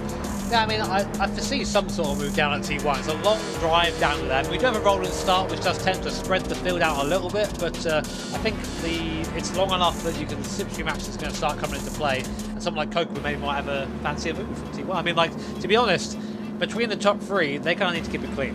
That's what they're thinking now, because any mistake here puts them on the back foot for that grand final. Yeah, no doubt about it. You've got to really minimise the mistakes, especially at this critical juncture. As you get later on, of course, into the evening's worth of races, there's fewer opportunities to right any of the wrong. So one mistake here could be absolutely critical. You guarantee these teams, these drivers, they're going to be leaving nothing on the table here tonight as the crowd awaits. Sold out crowd here in Fukuoka this weekend. They'll be keen to see what is going to happen and who, of course, is going to claim the crown of the Manufacturers' Cup. Let's get ready to go racing. Race 3, then, is underway here in the Manufacturers' Cup at the Sardinia Road Circuit. Porsche leading Mazda, leading Subaru as they come down in towards the first corner. Don't think we'll see any dive bombs down in towards turn 1, but we will see a pull out of the slipstream there for Mazda as well as Subaru coming under pressure as well. No moves being made in towards that first turn as expected, but around the sort of second part of this opening lap, we should start to see drivers who are getting their elbows out as they start getting some heat into the tyres and the brakes, crucially. Yeah, so right now, Porsche lead from Mazda, lead from Subaru, lead from Nissan behind. Sejak behind the wheel at Nissan. We said he's one to watch, so we'll see what he can do during this race. And again, this track's a lot of heavy acceleration zones. That Subaru's going to suffer a little bit here, I think, as they defend there from Mazda defend from Team Subaru. Right now, not much change as everyone's keeping it nice and clean on lap 1 here. A stark contrast to our first race at Daytona. On board now with that GTR and Sejak. Yeah, Sejak knows a thing or two about how to play these races calm and cool. You can see Mazda there just putting some pressure on Porsche at the sharp end of this one, coming down towards the left-hander. In the mirror there, you can see also Lexus as well. Behind the wheel of that is Giorgio Mangano at the moment. Of course, Lexus former champions as well in the Manufacturers' Cup. Let's see whether they can spring a few surprises with McLaren very close in tow through the sweeping left and right-hander before we come in towards the next big braking zone on this first lap into this left-hander. Lamborghini and Mercedes under investigation for a collision then on this opening lap. Let's see whether they've been been deemed to be the aggressor or the innocent party. Yeah, Gallo there making a move on the Ferrari drive up to P7 goes Valerio Gallo, past champion, Nations Cup champion. Honda not looking so strong though this time out, but I'm sure looking to try and make as best as he can of the situation. Meanwhile, we're with Nissan and Sajak going down towards T1. Big overspeed on the Subaru that goes defensive. Dumont there keeping the car just on the line. Very nice defensive driving there, but you can get the impression that Sajak they can smell blood in the water. Yeah, certainly can. Mercedes with a 1 second penalty then for their part in the collision with Lamborghini on that opening lap. So let's work out and pick the bones out of that one as we continue on in this race. We come through the left and the right-hander. This is Mikołaj Sajak, who we ride on board with the Polish driver, who, despite being Polish in terms of nationality, actually has a very sort of thick northern accent, which catches you off guard a little bit. And I was down chatting to him in the World Series events over the course of this year. He's a young lad, bright head on his shoulders, and mature head on his shoulders, especially when it comes to racecraft as well. So let's see whether we can get that Nissan up into the podium positions and be the disruptor in this race. We come through in towards the left-hander. I have to say they're keeping it remarkably calm and tidy. Jimmy, as we get into this point now of the evening where we're race 3, we're the last chance before we go in towards the double points, are we going to see the teams at the front maybe minimising the risks a bit more? Yeah, you think so, but that of course opens them up to people behind them. I mean, a great example right now is Valerio Gallo moving through the field up to P6 now. He's already on the back of the McLaren in front, so this guy is not hanging around. And as you see now, Sajak is all over the back of a Subaru. Subaru really fast. There's a Mazda, a mistake there from Mazda and Kokubun. And now that has just given the cars behind an easy run down towards T1 and Porsche with Inestrosa at the wheel, a bit of breathing room. So here we go, then down towards T1, we're on board with Sajak, looking at the back of that BRZ there, struggling in a straight line. It's now the time we'll see the Polish driver strike, looks to the outside line, not quite close enough to do anything there, but well, these guys really getting bunched up now. You were saying they're taking it easy, so I'm not sure they are. A defensive line there for Inestrosa. I think he got a poor run off the final corner, which compromised him down into turn 1. The problem is, though, what he did was it bottlenecked up, it sort of concertinaed up through that first turn, and you can see how close they are now running nose to tail. I mean, it was close going into there, but it's certainly closer now as we come in through this first sector. Inestrosa actually did a great run off the last corner. That Mazda's just an absolute bullet in a straight line. Meanwhile, a bit further down the field. So here is a replay. Oh, this is what happened with Mercedes and Lamborghini on the opening lap. Oh, so a great move. Yeah, if you forget where the brake pedal is, brilliant. Which he did, unfortunately. So yeah, I can understand the penalty there. But yeah, so yeah, Inestrosa's got a weird dynamic here where he's really quick in mid-corner with his Porsche, but it seems to, up against that Mazda, which again, a bit of a bullet. It's not, sorry, just in the background there, Subaru having to defend, and then in its place goes up the inside of the Mazda. The Mazda caught napping, so Subaru and Dumont there just absolutely picking the pocket of Kokubun, down 2 places. Sajak also up a place, up into P3, and now they're side by side as Gallo tries to get involved as well. Yeah, this is now all starting to kick off, isn't it? We're sort of getting towards the mid stages of this race, and all the while they start squabbling, that is music to the ears of Angel Inestrosa. He's leading the race, half a second is the advantage. If they continue battling like this, it will give them a chance to break away. This is ideal really, because the Subaru is not fast down the straight, so it's now going to be the cork in the bottle for the cars behind. So that, as you say, sort of gives Inestrosa a little bit of breathing room on board for the Mazda now. Look at the speed of this thing down the straight in the draft Nissan. They're both going to try and get by the Subaru. Are they going to go 3 wide? Not quite. They're thinking about it.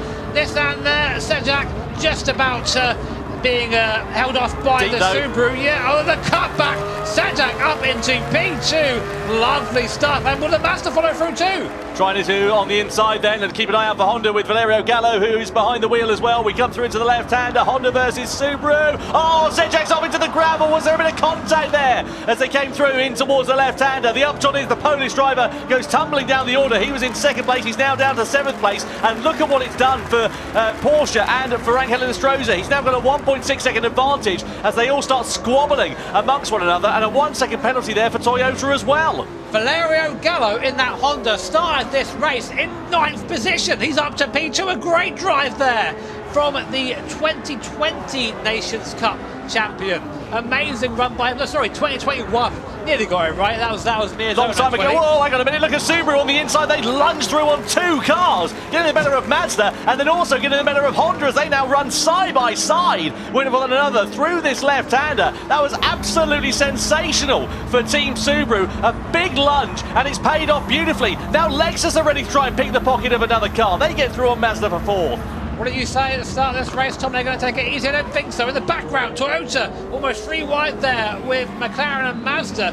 Mazda plummeting down the order. This is horrible for their championship at the moment. So Porsche and Angel Enestrosa is just laughing all the way to the back. 2.4 seconds now is the gap as Subaru and Honda battle it out still. There through goes Valerio Gallo. Not much really Drummond can do about that, can he?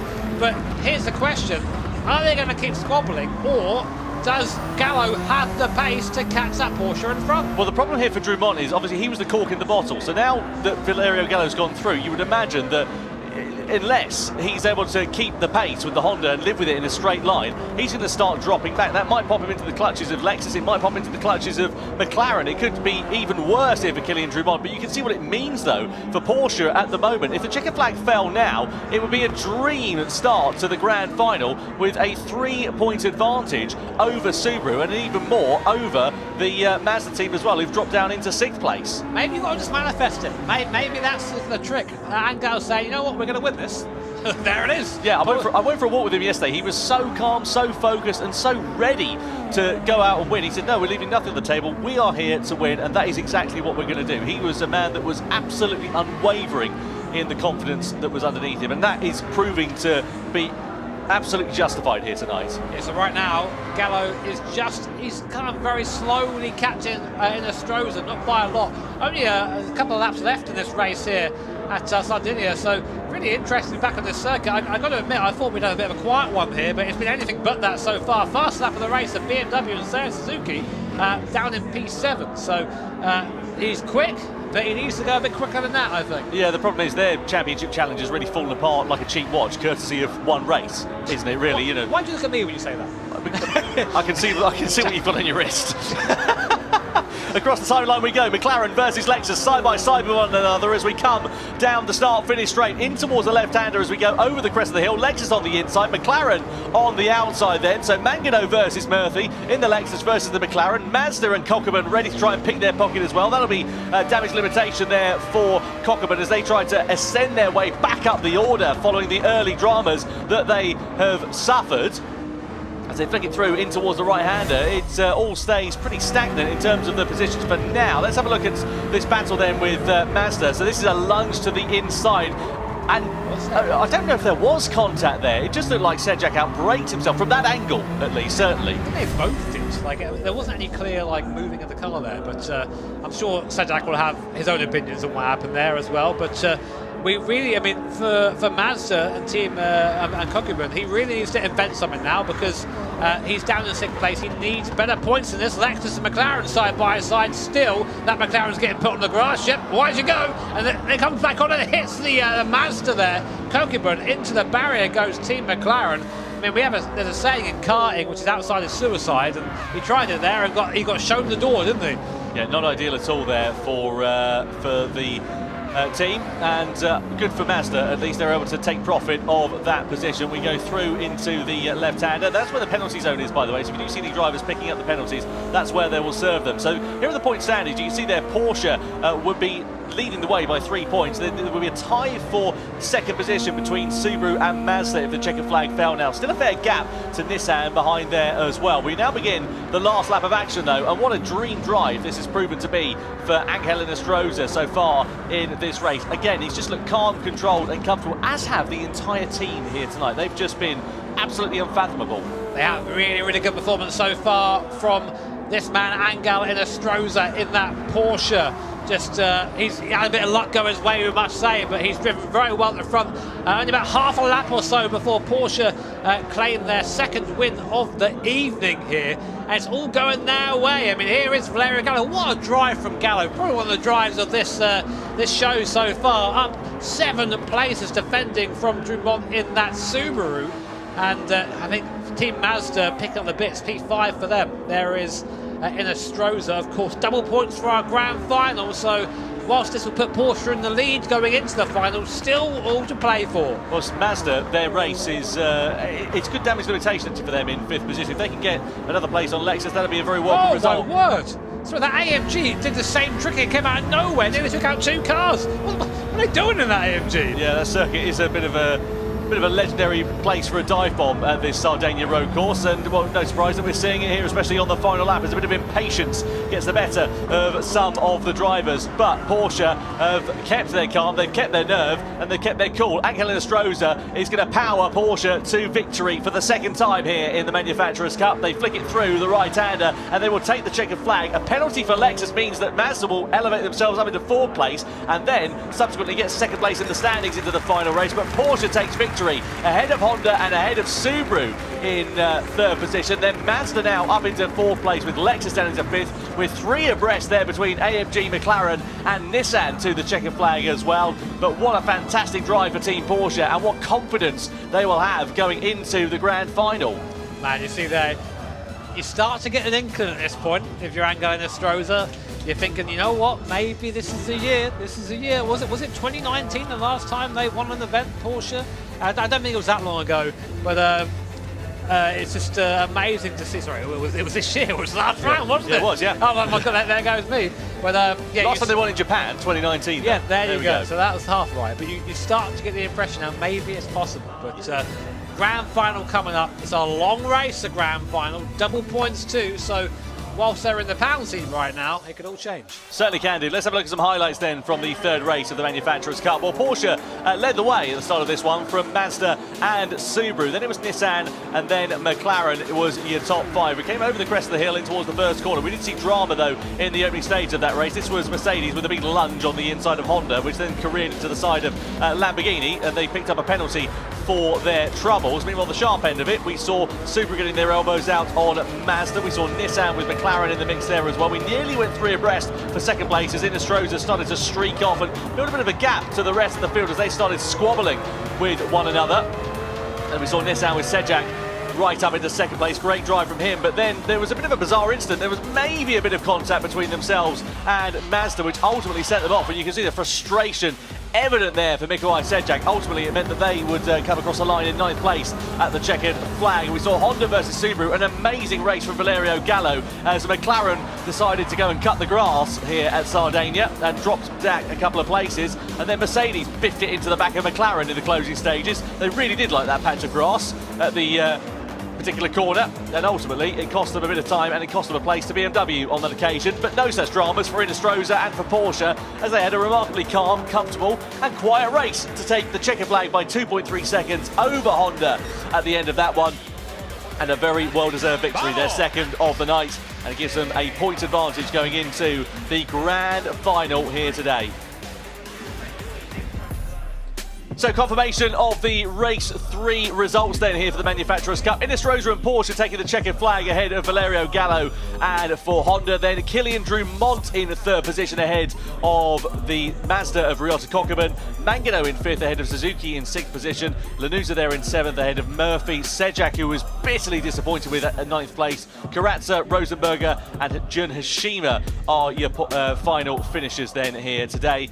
But what a brilliant drive from Angel Stroza, and as we said, a 3-point advantage going into that final race of the evening here tonight. Well, let's catch up then with Angel Stroza and get the Chilean driver's thoughts after another fantastic drive for Team Porsche. Hi. I was having a little dance. I wasn't ready. I'm sorry. Hi. Yeah, enjoying. Yeah, just enjoying the music, enjoying the vibe. Angel, you're back, baby. I am. Yeah, we love to see it. Yeah, congratulations. おめでとうございます。Vamos! Vamos! Wait, no, you need to do the... yeah, of course. I mean, thumbs up always. How was that for you? I mean, obviously the beginning, not quite so comfortable, but towards the end of the race, you look really, I mean, I say comfortable. How comfortable is it ever? I mean, I knew that I had Honda behind, which was driven by Valerio, which is always fast, you know. So I had to stay fast, you know. But the first few laps were not comfortable at all. I mean, I had a plan. which worked perfectly, which is just try to pack everyone behind, and they will try to overtake each other, and I will go myself alone in first place. It worked. Yeah, yeah. もう今回ね、最初後ろにホンダがいたので、速いバレリオが速いというのは分かってたんで、とにかく逃げなきゃいけないというのは分かってたんですけども、最初の数ラップは本当に大変でした。で、プランがあって後ろで争ってくれれば自分は逃げられると思ったので、そのプラン通り行ったということですが、最後のね、じゃあ5ラップはかなり楽に走れたんでしょうか。でもミスはできないという状況だったんでしょうかね。So the final 5 laps was a couple of laps was like no mistakes. Making no mistakes and doing a Saturday evening ride. Yeah, exactly as you did. No mistakes at all. So that was I was trying to do, and yeah, I mean it worked pretty well. Right now, I think we are in first place. Yes, if I'm not mistaken. Yeah, okay, that's good. So I can't do maths. I have to wait till they tell me on the screen. I'm like, 3 plus 4. No. Well, now the grand finals, and that's it. I mean, we will fight for everything. Okay. How's the competition been this year? I mean, amazing. Yeah. The first round, Sato-san did not have good luck, sadly, and the second round, well, Serrano made 3 points, which was really good. And then Los Angeles, well, I won that race, and it feels amazing. You won in Los Angeles. Los Angeles で勝ったのがここに繋がっているということですね。I won in Los Angeles. これでシーズントップに立ったということで、この後のファイナルも本当に楽しみなんですけれども、最初はね、佐藤さんが、第1戦はですね、ちょっと不運もあったんですけども、その後3ポイント取って、自分がロサンゼルスで勝って、そして、この状況でロサンゼルスで勝ったということで、拍手もう一度お送りしましょう。2勝ということです。2 wins then. Well, look, congratulations. Good luck in the final race to all the drivers. And we'll throw it back up to Tom and Jimmy. It's the grand final, Sasha. I'm very excited. It is. One more. Oh. Sasha's going to go and get a hearing test after that one, I think. Yeah, brilliant job from Porsche, from Angel Nostroza. No surprise that he just seems to be calm, confident, not overplaying his chances, not getting ahead of himself, and that's reflecting in the results, as you can see now. In fact, actually a 2-point swing that they have over Mazda, because of course Mazda got the better of Lexus at the end of that one. Lexus picking up that penalty on the final lap. Yeah, I mean, and we have 3 very clear contenders now going into grand final: Porsche, Mazda and Subaru, separated by only a couple of points there, 3 points between all of them. So it's a shame about Nissan there and Sajak. I mean, that mistake really has cost him a proper go at this now, and he'll know that, and that'll be very frustrating for that team. But there is still, that places on offer here, but the top 3, they're looking like they're in a bit of a league of their own right now. Yeah, it certainly is. I mean, look, it's mathematically possible for Nissan to do it. I mean, what have you got on offer? 24 points for that grand final. So I'm just trying to do the math in my head. Lexus could technically do it, couldn't they? But they would need a bit of a minor miracle. And they all need to retire. Yeah, exactly. Which probably is not going to happen. So, well, you never know. You never know. But I mean, I wasn't sure these are the standings I'll be seeing when we came in here. Subaru still in contention as well. Mazda, I mean, an interesting race to cope with in that one. We don't tend to see him fold under pressure that often. They did a couple of bad choices there. Just put him in a weird place in the race. But ultimately they recovered well, didn't they? Getting into 4th place at the end of that one. I know a bit of fortune on the final lap. Anyway, let's get into that in a few moments' time. We've got a fantastic announcement to come here today. That's right. I'm here with Kazunori Yamauchi. Yamauchi-san です。よろしくお願いします。ありがとうございます。So, for Yamauchi-san, how was the season and what are you looking forward for next year? まずは今シーズンここまでどうだったのかと、来シーズンに向けてはどうですかと、来年に向けてはどうですかというところをまず伺いたいと思います。はい、今年のレース本当にどれもいいレースで、一つ一つ数えればキリがないんですけれども、今ねこうして本当にワールドファイナルを迎えられたことは本当に嬉しく思っています。で、ちょっと気が早いんですけれども、来年の話も少ししたいと思っていて。はい。So, first of all, we had so many good races. Not to be named. I mean, every race was good, and really happy that we are here for the finals. But I want to go a little bit forward to next year and make some announcement. その、来年の話では。はい。まず一つ目が、来年なんですが、シーズン結構早く始まります。具体的には1月の中旬、もうすぐですよね。1月の中旬からオンラインシーズンが始まります。So the next season will start really early, mid-January. The online will start, and あともう一つはですね、ビデオをご覧になっていただければいいかなと。And for the next announcement, let's look at the video.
Please welcome on stage His Excellency Saeed Al Fazari from Abu Dhabi Department of Culture and Tourism.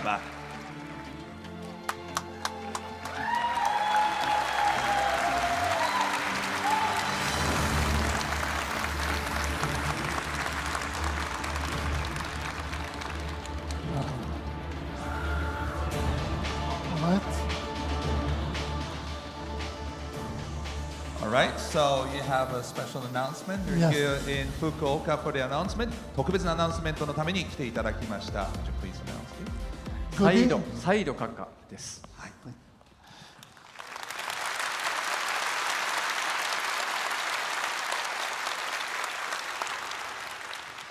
Good evening, ladies and gentlemen. On behalf of the Department of Culture and Tourism Abu Dhabi, it's an honor to be here today at the Gran Turismo World Series 2025. はい、皆さんこんばんは。アブダビ文化観光局をですね代表しまして本日はガランツーリズムワールドシリーズ、2025のワールドファイナルに来れたことを光栄に思っています。As the pinnacle of sim racing and the definitive global standard, Gran Turismo World Series present a unique vision and an elite level of competition to the world. This pursuit of excellence and elite performance perfectly mirrors the ambition and drive that we champion in Abu Dhabi. シミュレーシングの最高峰であり世界的な基準を打ち立てる存在でもあるグランツーリスモワールドシリーズはですね唯一無二のビジョンとそして世界トップレベルの競技を世界に示しているんですね。この卓越性とそしてエリートパフォーマンスへの追求ですがまさに私たちがアブダビで掲げ推進している志と完全に重なるんです。Abu Dhabi is transforming into a global gaming hub, establishing the Emirate as the center of excellence that sets industry benchmarks from talent development and business attraction to game development and the hosting of elite sports events. はい、アブダビは現在ですね世界的なゲーミングハブへと変貌をですね遂げているんですね。人材育成そしてビジネスの誘致ゲーム開発さらにトップレベルのこの e スポーツのイベントの開催に至るまでですね業界のベンチマークを打ち立てる卓越性の拠点としてその地位を確立しつつあるんです。 Through initiatives like Abu Dhabi Gaming, the Emirate is developing a dynamic industry that connects businesses, investors, innovators, and talent across the global gaming value chain. We are creating an end-to-end gaming ecosystem that empowers the next generation of creators, developers, publishers, and eSport athletes to thrive from Abu Dhabi. アブダビゲーミングをはじめとする取り組みを通じてですね、私たちは企業、そして投資家、イノベーター、さらに才能ある人材をグローバルなゲーミングバリューチェーンを全体でつなぐ活気ある産業を育成しているんです。アブダビを拠点に次世代のクリエイター、開発者、そしてパブリッシャー、さらに e スポーツアスリートが活躍できるエンドトゥエンドのゲーミングエコシステムを構築しているんです。Recently, we were thrilled to see Abu Dhabi make a statement in the gaming world as Yas Marina Circuit was added to Gran Turismo 7, breaking new ground. This exciting development offers players around the world the opportunity to experience our iconic track in-game and showcases our city in new audiences around the world. 最近ではですね、ヤスマリナサーキットもグランツーリズム7に追加されたことによりですね、アブダビがゲーミングの世界で大きな存在感を示したことを私たちは大変嬉しく思っているんです。この画期的な取り組みによって世界中のプレイヤーがですね、ゲーム内で私たちの象徴的なサーキットを体験できるようになりまして、アブダビという都市を新たなオーディエンスに向けて発信する機会ともなりました。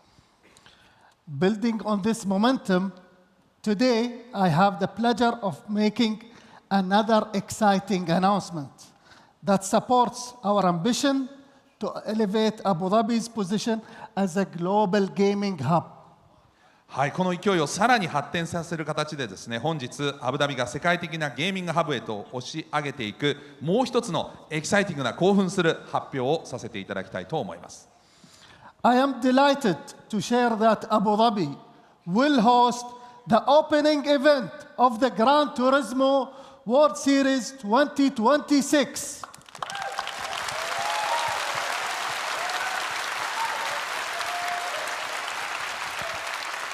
はい、この度2026年3月28日グランツーリスモワールドシリーズ2026の開幕戦をアブダビで開催することをここに発表いたしたいと思います。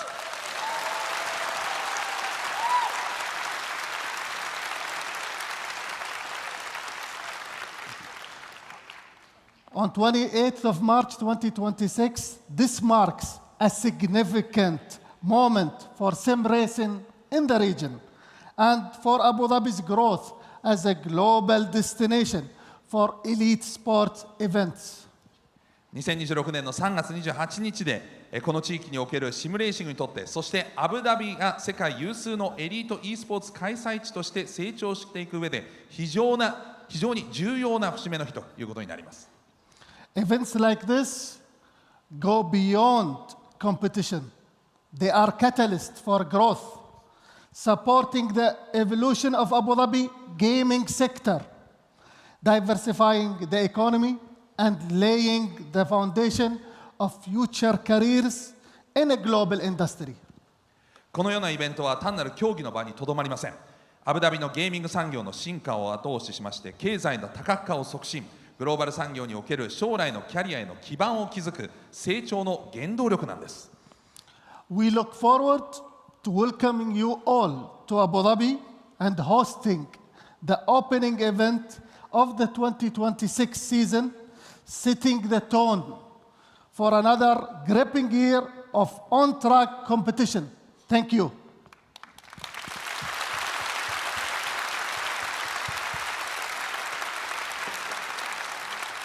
私たちは皆様をアブダビにお迎えし、2026シーズンの開幕戦を開催できることを心より楽しみにしております。そして新たな1年の熱戦の幕開けにふさわしい舞台を共に作り上げていきたいと思います。ありがとうございました。Thank you so much.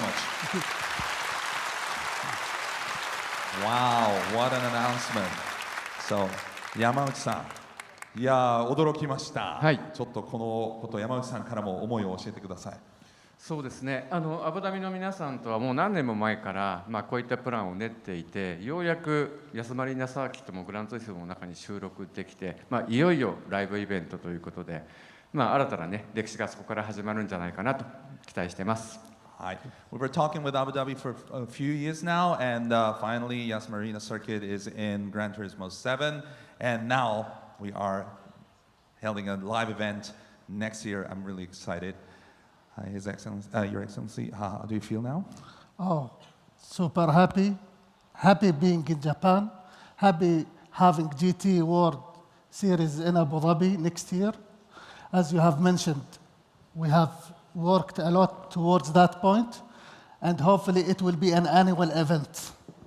はい、もうね、本当にすごく努力してきたので、皆さんこのイベントをね、開催するのを本当に楽しみにしていますということですが、tickets will be is online now. You can go to granturismo.com, granturismo.com でチケットを手に入れることもできます。ぜひアクセスしていただきたいと思います。If you can come to Abu Dhabi, it will be welcomed, and you can also watch it from all around the world. もちろんアブダビに来ていただいてチケットを手に入れていただいても OK ですし、そして、さらにですね、世界中からご覧いただくこともできるということで、アブダビを楽しんでいただきたいと思います。Thank you so much both. Thank you. ありがとうございました。Thank you, legend.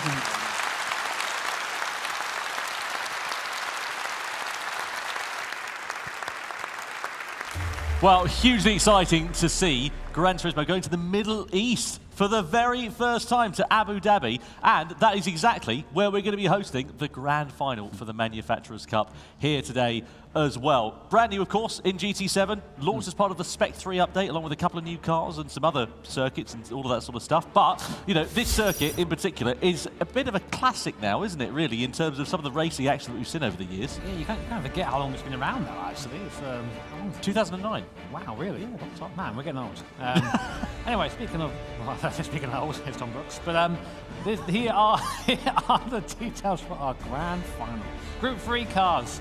Endurance race around Yas Marina. 20 laps. All drivers have to get in at least once, and you have to use each tyre for at least 5 consecutive laps, which means minimum driving time 5 laps for each driver here. So here's what our gremlins in the strategy department think will happen here.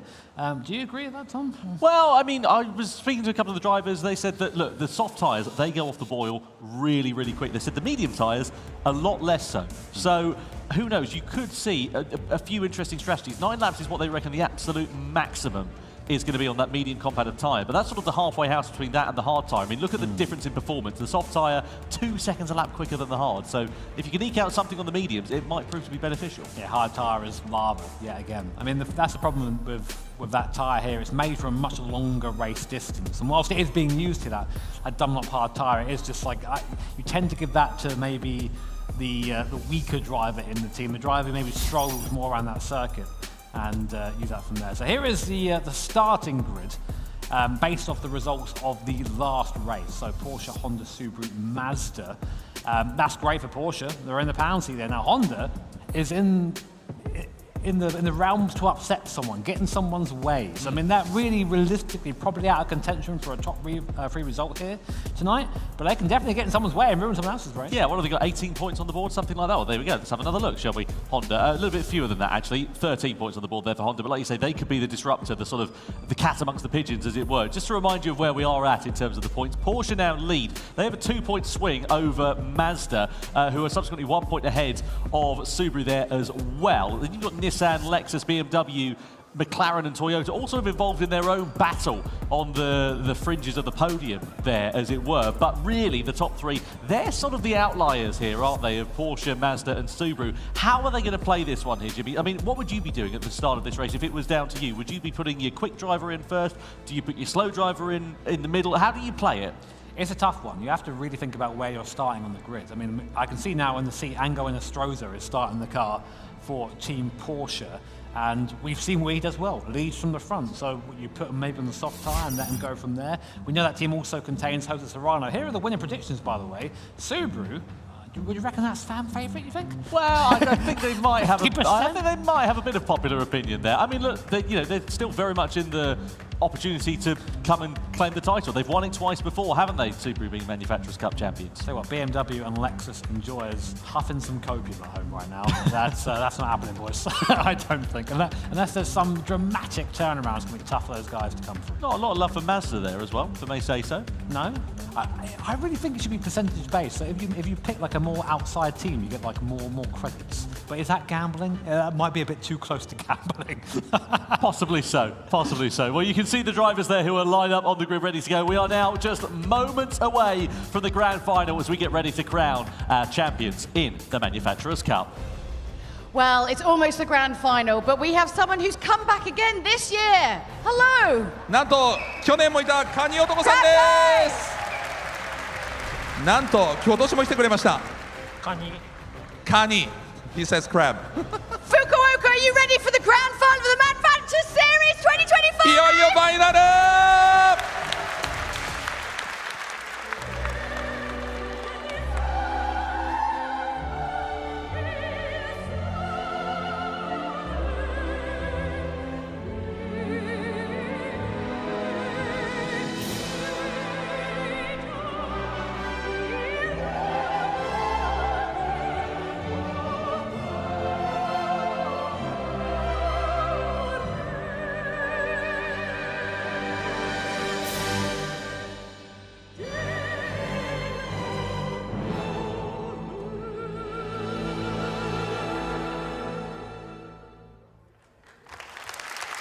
Four live events in 2025, and it now all comes down to this as we get ready to crown our Manufacturers' Cup champion of this season. Well, how is it going to work out? We're racing at a brand new venue in the GT World Series. Abu Dhabi is the home for this one, and here is how the grid will line up for the final race. Porsche will be on pole position with Angela Stroza heading the field. Trent Jeffrey will spearhead Honda's charge from that front row as well. Takuma Miyazono P3 for Subaru ahead of Mazda's Paul Ura in fourth place. Lining up on the third row of the grid, Giorgio Mangino for Lexus, former champions, of course, with BMW for company alongside in sixth place. And it's Mercedes AMG, tricky nice at the office for them so far here today, with McLaren lining up P8 with Yamamoto behind the wheel. Then it's Nissan and Philo in ninth position with Toyota's Kaida Brun in 10th place. Lamborghini and Rosenberg are lining up P11 on the grid, and Ferrari with Zhao Jesus behind the wheel in 12th position. Now, of course, we've got tyre strategy, we've got fuel to consider here in this one here, Jimmy, as well. And from what we can see, Porsche are starting this one on the softs. They're trying to get away early. Yeah, I mean, unsurprising, I think, from what we've seen so far. Interesting, a couple of teams there, you hear them rev on the grid, just trying to burn a bit of fuel. A couple of them have done that now, just have a bit of a lighter car to start with. That's how fine the margins are here. Not sure the engine's going to appreciate that so much, but that's part of the game here in the Gran Turismo World Series. Absolutely. Well, there is Paul Ura sitting in the Mazda. They line up fourth position here in this one. And just to remind you, great opportunity for them to come through and claim their first ever Manufacturers' Cup crown here tonight. Porsche, of course, on the precipice of greatness there as well. They've never claimed a Manufacturers' Cup champion. We've never had a non-Japanese Manufacturers' Cup champion as well. But what will happen when the lights go out and we go racing for one final time in 2025? Porsche will lead the field across the line, followed by Honda, followed by Subaru, as the grand final for the Manufacturers' Cup is underway in 2025 as we come down towards the first corner here at Abu Dhabi. It's a 90-degree left-hander in a fairly heavy braking zone, but drivers will be trying to get heat into the tyres and the brakes over these first sweeping few corners as they make their way through this first sector of the lap. And a clean start there for Porsche and for Angela Stroza. He's on the soft compound of tyre relative to Honda and Trent Jeffrey, who's going to be a bit of a sitting duck there. We're nearly three abreast down to the left-hander. Look at Mazda, 2 places for the price of 1 into the hairpin bend. That's absolutely sensational for Paul Ura on the soft compound of tyres. He's through and into second place. And that was a super important move there for the Mazda, because they need to chase down that Porsche. They need to stay with them. Angela Stroza's plan to go fast early, and of course Paul Ura cannot afford to be stuck behind slower cars on slower compounder tyres. A very important pass there from Ura, and as we see Subaru and Honda close together as well. That Honda, the hard compounder tyre. The hard stint is all about damage limitations. They'll try their best to stay with the Subaru for now, but Porsche and Mazda already making a little bit of a gap between the rest of the field here. Yeah, you'd imagine what you're going to be set to see then at this particular point in the race is the soft tyre shop runners, so Porsche, Mazda, Inestrosa and Jura, they'll clear off into the distance. The Subaru and the Lexus will be in 3rd and 4th place as they go side by side with one another through that left-hander. Then you'll see the hard shop runners sort of in their own group at the moment. The race is generally what they do is they start off a little bit slower, then get a bit interesting in the middle part of the race, then right towards the end, once the strategies diverge in terms of the tyres and in terms of the fuel loads and who's picked and decided what drivers and so on and so forth, that's when it'll get very interesting indeed. Yeah, but Lexus making a good start there up to P3, also past Team Subaru as well here. So I mean, Lexus always a strong contender in these events. So it was 2018 they won. First time, and 2024 as well. And 2024, yeah. So they've got pedigree as Lexus, but a reminder, double points, of course, for this race. There your points are on screen. 24 for the winner, so huge haul if you manage to win this. And if the winner of this race is Porsche, Mazda or Subaru, each team respectively will take away the crown here today. Absolutely. So it's damage limitation then for Honda here. What they've got to try and do is hang on to the coattails of Subaru and Lexus as much as they can. They're involved in their own little sort of battle, as it were, going in towards this hairpin bend. And what Honda would really benefit from is if they just started fighting amongst one another. But however, these drivers, they're very experienced. Behind the wheel of that Lexus is Giorgio Mangano. He's been here since day one. Takuma Miyazono behind the wheel of the Subaru. He knows a thing or two about how to win a title. They're not going to start duffing one another up in this first phase of the race, and look at how they're just playing it safe, just biding their time, lifting off of the throttle down this straight here to try and save a bit of fuel, but also just not get involved in sending one up the inside, costing them both time as they enter into the corner and subsequently dropping them back into those hard shot runners. There's a possibility that he's just staying there and using the draft of his Lexus down the straight. I mean, we know the Subaru's really fast in that last sector, but maybe overall the lap time is quicker with a draft for this Subaru. So a little bit of strategy in play here to go into lap 2. Of course, strategy, just a reminder, each tyre must be used a minimum of 5 laps, which means basically every driver has to drive at least 5 laps. So there are stronger and weaker drivers in each team. We tend to see the guys running the soft tyre be the fastest. I say that though. Who's quicker out of Serrano and Inestrosa? That's an interesting one to try and piece apart. But we'll leave that for now as we watch Lexus and Subaru go by what we sort of christened as the Tiffy Memorial there on the right-hand side. And luckily he's not in this race. Goodness me. I wondered how long it would take. Yeah. 2 laps was the answer. 2 laps. As it turns out of this final corner we go, across the timing line then. Porsche trying to stretch that advantage. Last time around 153.7, actually a couple of tenths of a second slower than Mazda and Pol Jura. So the gap's sitting at a bit of a constant, so though they're trying to stretch the advantage, it's not quite working for them. So all that Pol Jura needs to do then here is just drive his own race, sit there in second place, not allow Porsche to get too far off into the distance. As you said, Jimmy, that first lap move where we saw him sending it to the inside down into here on 2 cars, absolutely critical, because if he had waited another couple of corners, even the length of this back straight or so, it could have cost him time. That gap could have gone up from being as second as it is now, could have been 1.5 seconds, it could have been out of that slipstreaming range. Yeah, for sure. And I guess now the question is, how long can these guys make that soft tyre last? I mean, tyre wear wise, it seems pretty equal between Porsche and Mazda. Mazda being slightly better on its tyres so far on the data that we have in the moment. The home support there.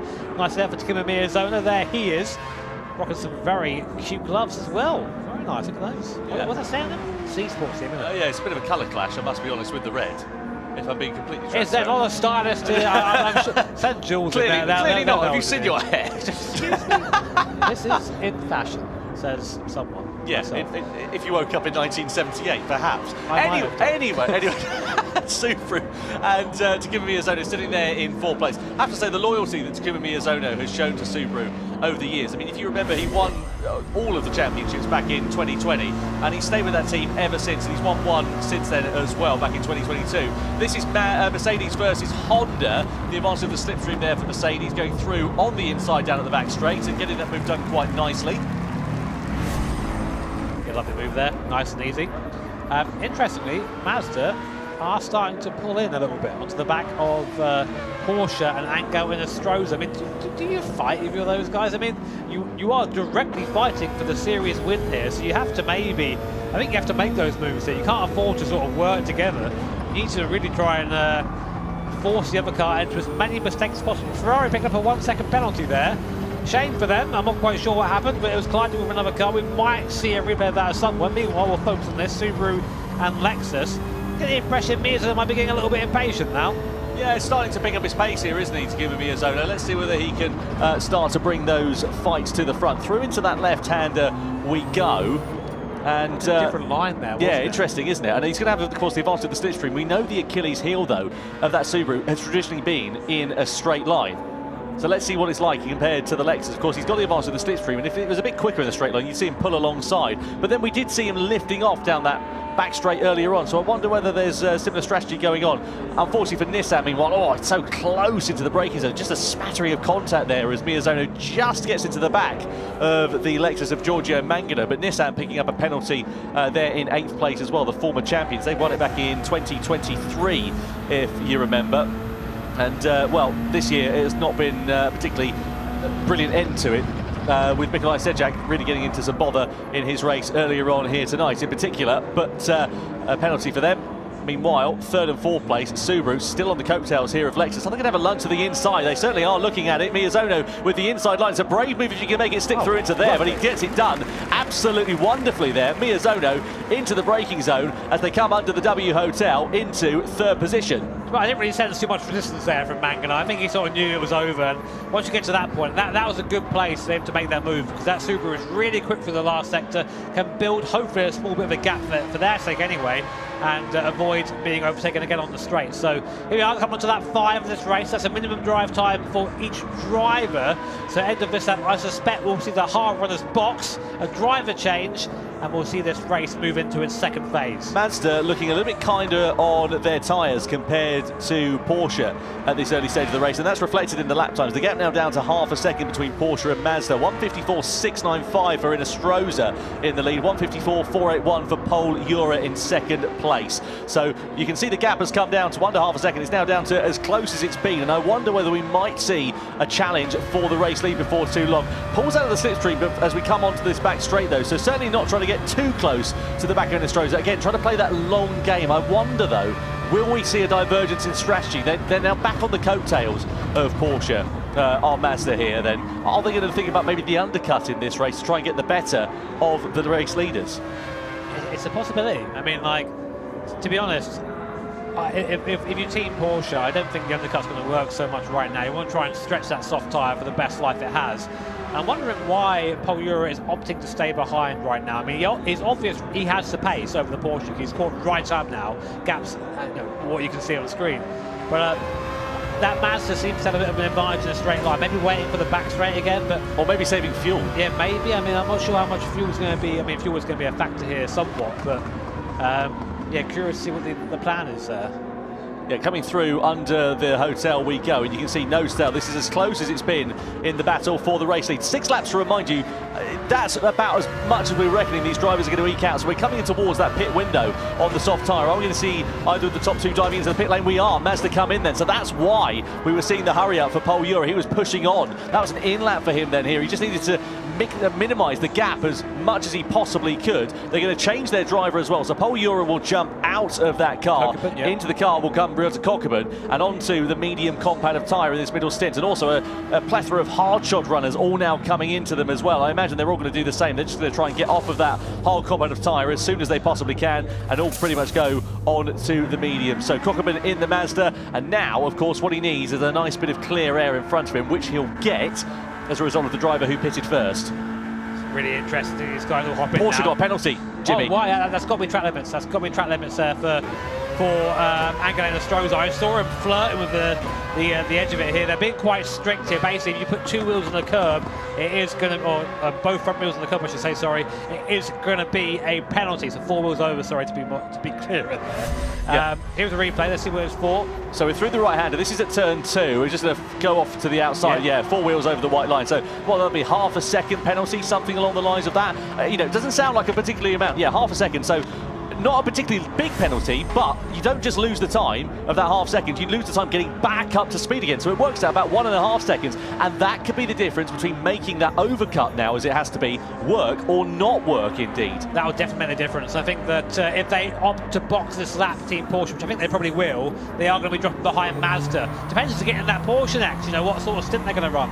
Are they going to save that medium for the end, or are they going to go for a hard in the middle and then just go for a long medium stint at the end? Well, that's what I was about to say. Do you now try and limit the damage, stick your slower driver in, get your medium, your hard stint out the way in the middle part of it, then come good at the end of the race, doing the reverse of what Subaru have done, courtesy of the fact that they're going to come out, I reckon 1.5 seconds, maybe a couple of seconds behind as a result of that penalty that they've picked up. Let's see, Subaru looking very quick right now. Actually starting to, I think, catch up to the back of, and in comes Porsche. So Angelina Stroza in the box, our current leader and points leader boxing. Who's going to get in the car for these guys now, coming in for a fresh set of the Dunlop tyres? It's Jose Serrano, arguably the fastest man in Gran Turismo at the moment, hopping in that Porsche. What's the tyre though? Onto the medium set of tyres there. So he'll be going through the long stint. I think that's a good call. Makes sense, yeah. If you're going to stick your quickest driver in, arguably one of your quickest drivers in, certainly, it's got to be Serrano, and it's got to be the medium combat tyre. Maximise that stint of the race. But the question is, what you want to do in this one is where you come out relative to them. Yeah, Mazda have already come out, so they're going to clear off into the distance, but where are Porsche going to come out relative to everybody else? Are they going to have a nice bit of clear air here? So Mazda there, it's not working out particularly brilliantly there for them as well. So what have they dropped in terms of time? It's about a second and a half or so, exactly as we were expecting there between Mazda and between Porsche. So, yeah, interesting to see how that's worked out. Not at all for Porsche, unfortunately. Not really a strong outlap there, Kokibun, I don't think. I think that should have been a bigger gap, considering the penalty. See the Porsche there opting to pull off into the side of the road there as the lights come on and darkness descends here at Abu Dhabi. I mean, I don't really recognise the circuit. It was under floodlights, to be honest, so looking forward to seeing how that looks. Replay here between BMW and Honda. So what happened here? So coming through into the final corner, BMW are going to be looking for the inside line. Oh, beautiful bit of switchback on the inside. Gets that move done absolutely wonderfully there for BMW. That's Thomas Laboutelet, who was behind the wheel of the car. Meanwhile, the sharp end of this, now Subaru with Lexus right on their coattails. So this was the battle for third place, just to remind you, prior to the pit stops. They are the drivers who start on the medium combat of tyre. They haven't yet pitted. About 9 laps or so. That's what we reckon the medium tyres are going to be able to eke out in this race. But Lexus and Subaru, they kept each other honest in the opening stage of this race. And they're just sitting there waiting for the right opportunity. I don't think they're going to send anything to the inside. We're not going to see that from Giorgio Mangano behind the wheel of that Lexus. But, again, they've just kept Subaru in their sights for now. Kept the gap at a constant, playing the patient game.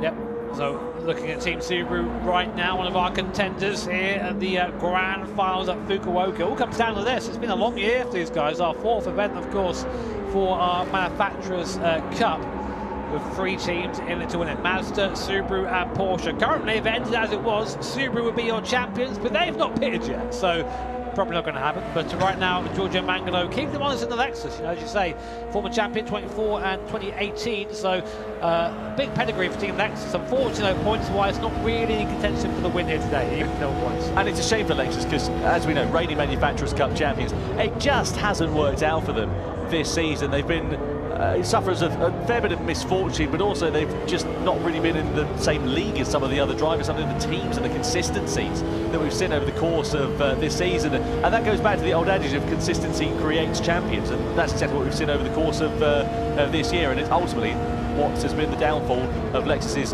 title defence in 2025. They are, though, still sitting on the back of the Subaru.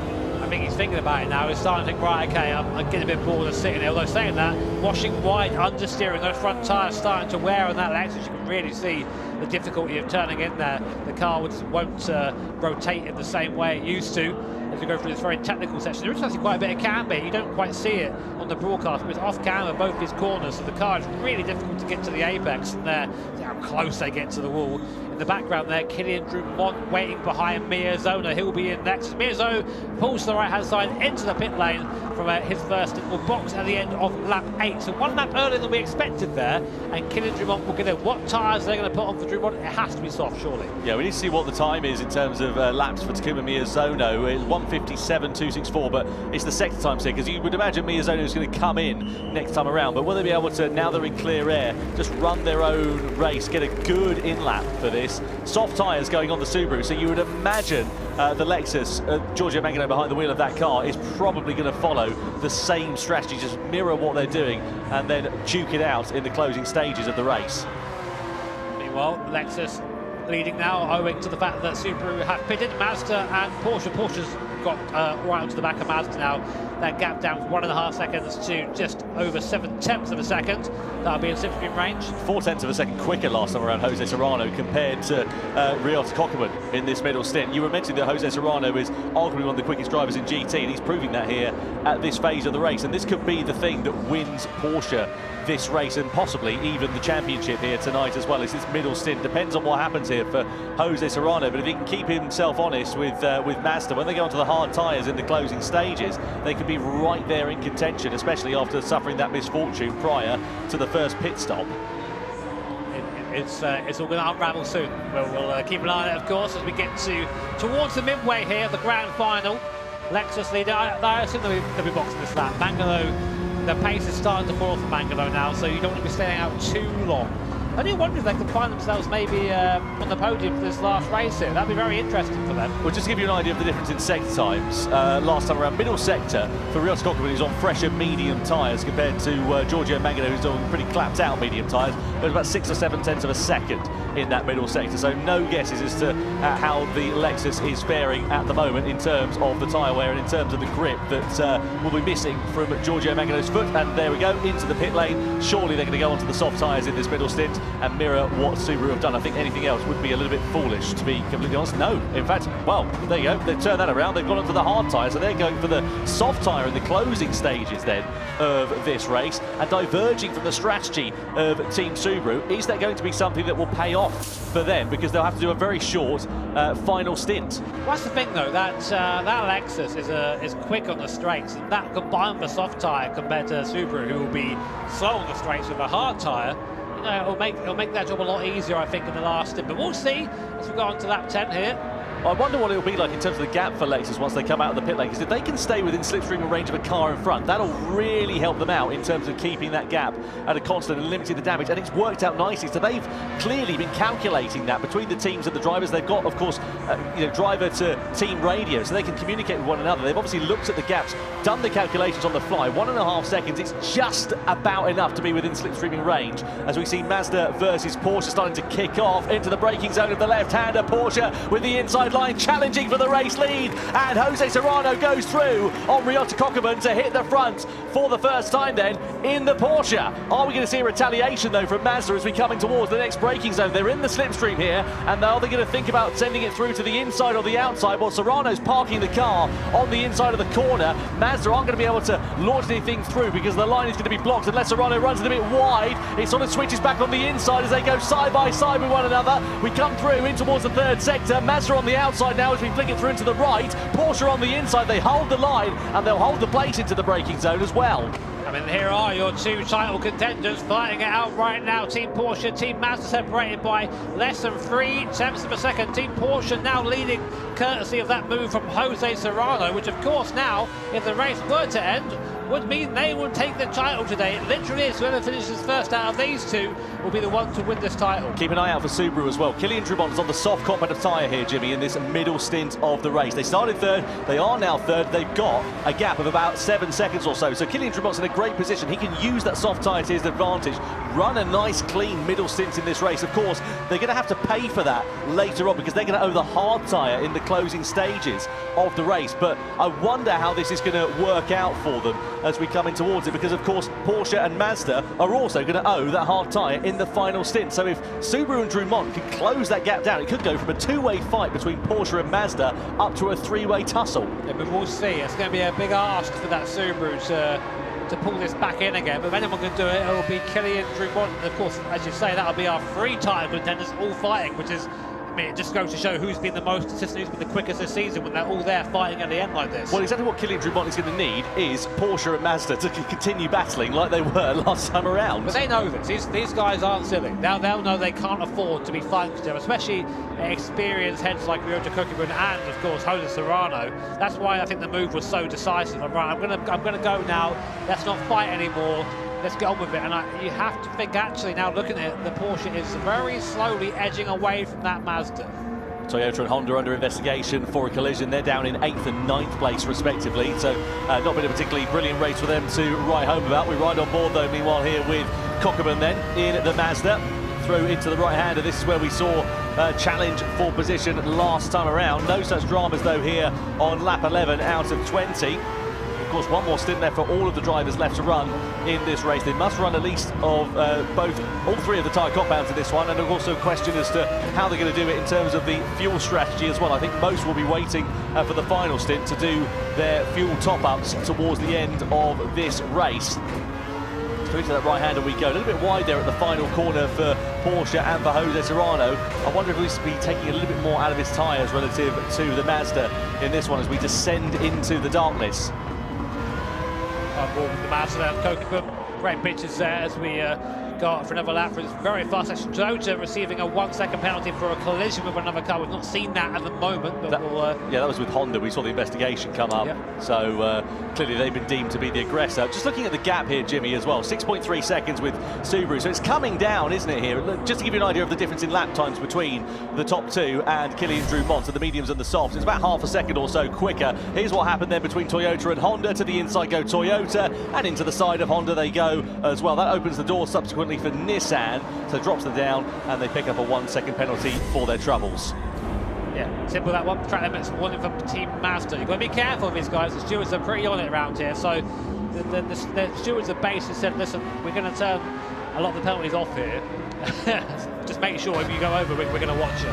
They're watching these manually today. So Mazda there getting a bit of a reminder of that by the stewards. On board then with Kokipum. I did say Serrano was pulling away, but that seems to come back towards us now. So this is going to go out the wire. So look how close there Kokipum is to the back of that Porsche. And lap time wise, you were saying, it's not a big gap. It's like maybe 7/10 of that faster is the Subaru right now, which is not enough to catch these guys before those soft tyres run out. No, absolutely. Again, what Drumont is going to need here is them to start squabbling. They had such a good first stint of this race, did Porsche and Mazda, being on that soft compound of tyre. But of course, they're going to be paying that pain in this middle stint. But as you say, the gap is just a bit too far away for Drumont and for Subaru. And of course, the problem with those soft tyres, yes, they're quick, but they don't have the same longevity as the medium tyres. So 6 laps into that stint, they're going to be absolutely knackered. And Kylian Drumont's already 4 laps into that, so they're coming towards the end of their useful shelf life, or will be in a lap or so's time. Down to just under 6 seconds for the first time is the gap between Porsche, Mazda and Subaru.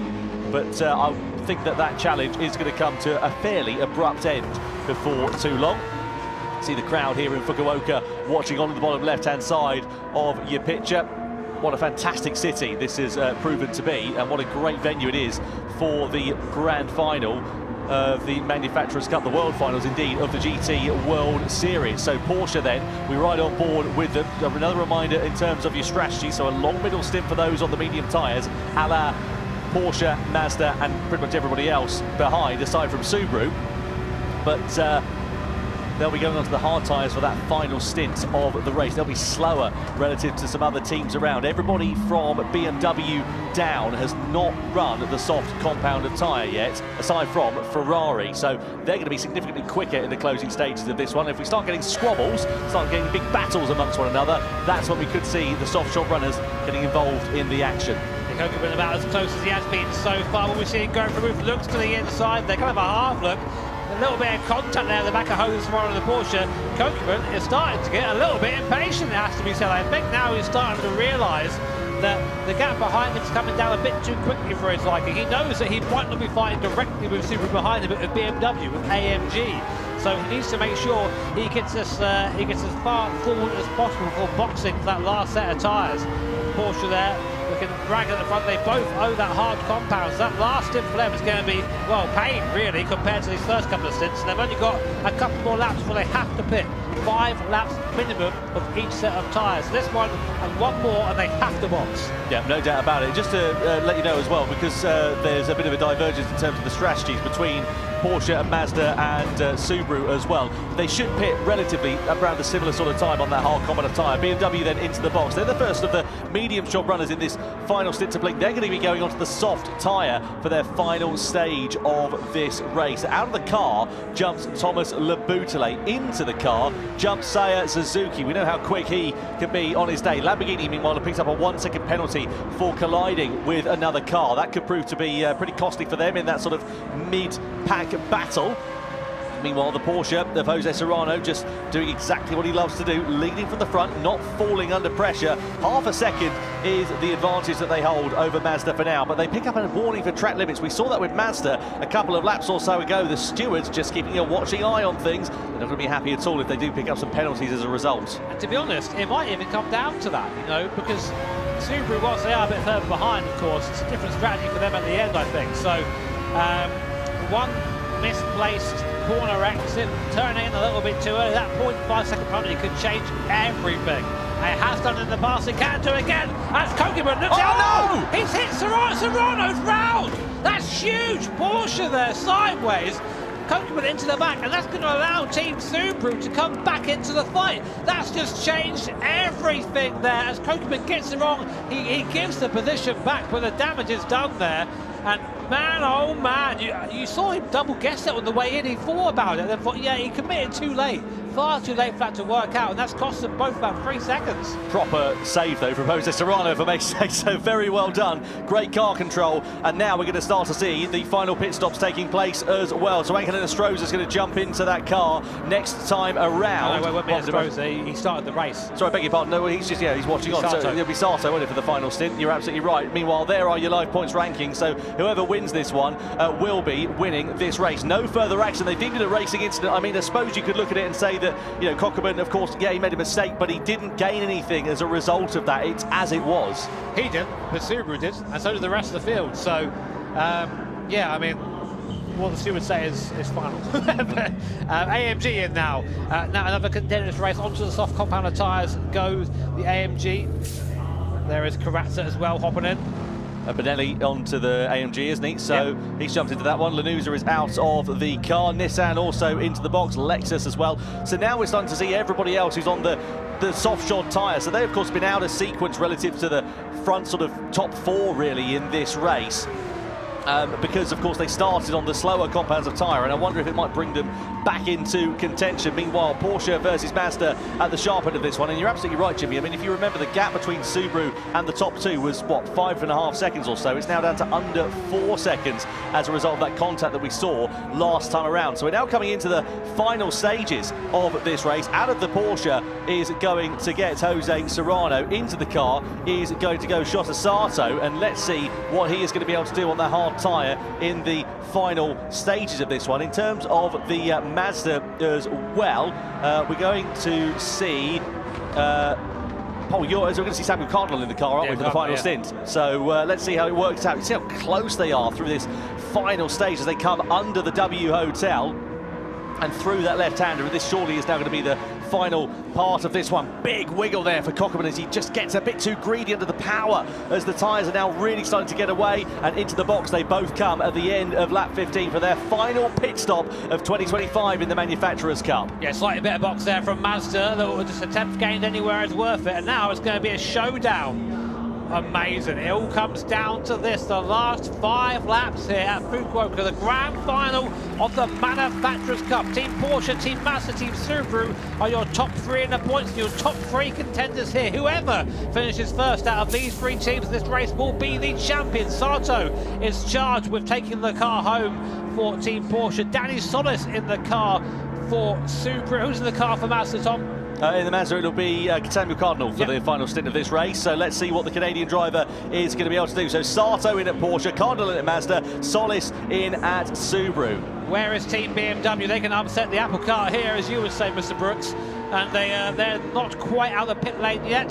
So I think realistically, they've got a bit of a run back, 2 seconds back to... Oh, wow, they're closer than I thought, Tom. Wow. They are. There they are, you can see them. And they're going to be right on them like a shot before too long. 1.6 seconds, that's absolutely nothing given the performance advantage of these soft tyres, and they could be a bit of an upset because, you know, look, the leaders, they're not too far down the road. There's 4 laps left of this one, plenty of time for it to play out, especially if the top 2 start duffing one another up. We come down the back straight in towards the hairpin bend of the left-hander, rather I should say. At the moment it's Porsche who will be the champions. If Mazda get into the lead, they'll be champions, but there's still plenty of time for a disruption here. BMW and AMG are going to be rapid in these last few laps. We saw the time difference between the soft and the hard tyre being nearly 2 seconds a lap So you have to keep an eye out for these guys now, as Sam Cardinal in that Mazda had a race win earlier on today at the Daytona events. This is a bit different Daytona, more a couple of right-handers than this one, so definitely a bit difficult. But look already, BMW is already on the back of Team Subaru. This is important for Subaru. They can't afford to lose places, but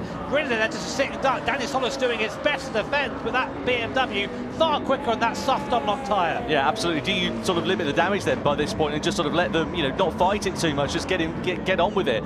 Let's wait and see what will happen. But Solis there just, again, keeping, the normal racing line as we come through into the final sector. Mercedes AMG there as well with Lucas Bonelli, who's behind the wheel, and these two are going to be diving to the inside. Look at the grip they've got. BMW go through and into third place. Where's Lucas Bonelli? He's ready to try and pick his pocket as well. Through into the right-hander of the final corner. Bonelli doesn't have a gap there to use the extra momentum and the extra grip. On the exit of the corner, though, he does. Pulls alongside the Subaru. Bonelli and Mercedes then are up through and into fourth place. Subaru lose 2 places in as many corners. See Solis really struggling. There wasn't really trouble in the apex at all at the last corner, so that's him down to 5th now. And the German march of BMW and Team AMG go onwards after Team Mazda. So the gap between Mazda and Porsche 7/10. So basically it's between these two really for the ultimate for the grand final for the series. But these two could upset that. Yeah, no doubt about it. I mean, what, 3 seconds or so? It's a gap that looks pretty big, and we've got 3 laps left. You wonder how soon they're going to be able to close up onto the back of them. Well, it's 2 seconds a lap. It's a lap and a half. So we'll see it probably mid to lap 18. Really starting to get the back. Here comes Bonelli there. He wants to lead the charge. Through he goes up at the inside there, into the braking zone, up into third place. Goes Bonelli in the AMG, past Seiya Suzuki in the BMW. It's been a while since Bonelli has been in front of one of these events, and I'm sure he's hungry to try and take a win here at the grand final. Subaru, a 1 second trap little penalty, goes from bad to worse for Team Subaru and Danny Solis. That will put them into the clutches of Nissan. How far will Subaru drop? Well, Subaru are now out of contention for the overall victory in the Manufacturers' Cup. That's them done and dusted. You can pretty much count them out for it. Meanwhile, this is the effective battle for the race win in the grand final of the Manufacturers' Cup between Mercedes and between BMW. It'd be great for Mercedes. They need something to smile about after what has been a torrid couple of seasons in this championship. They came close to winning the Cup overall a few years ago, but that was ever such a distant memory now. And you can see them closing up onto the back. What is it now? 2.5 seconds. They've taken 1.5 seconds out over the course of this second and third sector alone. What do you do if you're Mazda and Porsche right now? Because realistically, you're fighting each other, but you've got these 2 teams charging behind you. Do you just let them through, or do you fight for the win? But I don't think you can do anything, can you? Because the difference of pace and grip and performance between the soft tyre and the hard tyre is so vast. What, 2.2 seconds last time? I don't think there's going to be anything they can do. They're just going to go through like they're sitting still. Mercedes and BMW are surely going to go on in this battle for victory, and then you're going to have a battle for what is a 3rd place in this race that will be overall for the Manufacturers' Cup title. And whilst all this is happening, Mazda are closing on Team Porsche. The gap coming down from 7/10 to half a second though. Sam Cardinal in the RX Vision harrying the Porsche 911 in front at the moment. This is going to be such an exciting finish here to the Manufacturers Series in 2025. Bonelli there though hunting both of them down in the AMG. So just to give you an idea, 16 points on offer for 3rd place, 14 points on offer for 4th place. So it's a 2-point swing in it, but there's 2 points in it between the gaps at the start of this race. Let's have a look though at what's happening here between Mazda and Porsche. They're going to start to get their elbows out here before too long. Lap 18 out of 20. Are we going to see a dive from Samuel Cardinal down the back straight in towards the hairpin bend? Sato goes to the defensive line on the inside. Cardinal looks towards the outside of the Mazda. Don't think he can make anything stick through there. Nothing opening on the switchback on the inside as well. But what is opening is an opportunity for AMG and for BMW in the battle for this victory. They're closing up onto the back of the top 2 at a vast rate of knots. And surely it's a matter of when and not if they're going to strike in this battle for victory here. But this is for everything. This is the battle for the win of the entire Manufacturers' Cup. Right now, Porsche and Mazda separated by less than 0.3 of a second. You can sense that Sam Cardinal thinks he can win this in that Mazda. He's got the pace. He's stayed with the Porsche. He's caught back up again. But can the Porsche hold him off? Can Sato hold off and take Porsche to a historic first Manufacturers' Cup win? As you said, Tom, a non-Japanese manufacturer has never won a Manufacturers' Cup or series event. So It's all going to come down to here. Benelli in the AMGs right at the back of the Mazda now. Yeah, we come through into the left and then the right-hander, and this is where Benelli's going to have so much more grip through the sweeping fast right-hander into the braking zone of the hairpin. We're going to go, and are we going to see Benelli launching his way through to the inside? Not quite on this occasion, but it's surely going to be the exit of the corner. Look at the traction he'll have underneath his right foot as we come down this 1 kilometre long back straight. He'll have more grip underneath him at this point. He'll have more grip into the braking zone, and surely he's going to be able to challenge for position. Mazda diving to the inside line then here, trying to defend that position. Benelli looking for a way through. Are we going to go nearly 3 abreast? Is he going to split the 2 of them? Into the braking zone we go. Benelli and Mercedes on the inside and through and into second. They split the top 2 on the hard competent tyre. On the exit of the corner though, Porsche are onto the curb, and here comes Benelli once more. He's got more grip on the exit of the corner. We come down the back straight we go, and Cardinal's ready to try and pick his pocket there as well. Side by side we are for second and third. Side by side we are also for the race lead. Into the braking zone. Around the outside goes Benelli. Contact there with Mazda. Goodness me, what drama we see on the penultimate lap. And the upshot is Lucas Benelli goes from challenging to the victory to being out of contention. Surely there's a penalty on the way there. That is huge. They both just went to try and put out at the same time there. I mean, a bit of miscommunication between the two. I'd be interested to hear what the stewards say, but it'll be such a shame for it to end that way, because Cardinal was looking fast. Regardless though, penultimate lap, penultimate time from here right now, a 9/10 of a second gap for Team Porsche. Can Sato bring it home for this German manufacturer? But still in the background, look, BMW are there now. They're looking quick on that soft compounder tyre. It's 1, 2, 3 across the line, your final lap here at Fukuoka. Will a steward's decision decide this race? We can only find out. Well, let's hope the decision comes before the end of this final lap. Through the first corner for the last time we go. Porsche, Mazda and BMW all in your picture at the moment. The soft tyre shod BMW of Seiya Suzuki, who is behind the wheel of that car at the moment, is surely going to be doing exactly what Lucas Benelli was doing just 1 lap ago and threatening in this battle for the race lead. Down in towards the left-hander we go. Porsche leading the way for now. Samuel Cardinal, I don't think he's going to be quite close enough, and gets a bit of a poor exit on the hairpin bend there, but where is Suzuki in relation to it? He's still 7/10 of a second away. He's not quite close enough to challenge at the moment. Mazda get a 2-second penalty for their involvement, so that is going to deny them an opportunity of the Manufacturers' Cup title here in 2025. And if Porsche rather I should say, are able to keep it on the straight and narrow and not come under any pressure from BMW in the closing stages of this one, they will be crowned as the champions of this season. What a shame for Team Mazda. Well fought there, and not a way you want to see one of these races end at all, but that does give breathing room to Sato. It is now a victory lap for Porsche and Sato. So many years we've been doing this. 2018 we started this series here, and ever since then we've never seen a non-Japanese manufacturer take the win here, but Porsche now only corners away from making Gran Turismo history. Well, what a season it has been for Team Porsche. Consistency creates champions, as the old adage goes, and that has certainly proven to be the case for the German manufacturer. Angel Estrada of Chile, Jose Serrano of Spain, and Japan's Shota Sato, who is behind the wheel here in his home race in Fukuoka, will come around the final corner. Porsche become the Manufacturers' Cup champions of 2025 here in Japan. What a phenomenal season from the German manufacturers. They create history in the Gran Turismo World Series to become the first ever non-Japanese manufacturer to win the crown. BMW over the line in second place, and Mazda, against all the odds, despite that penalty on the final lap, complete the podium in third position.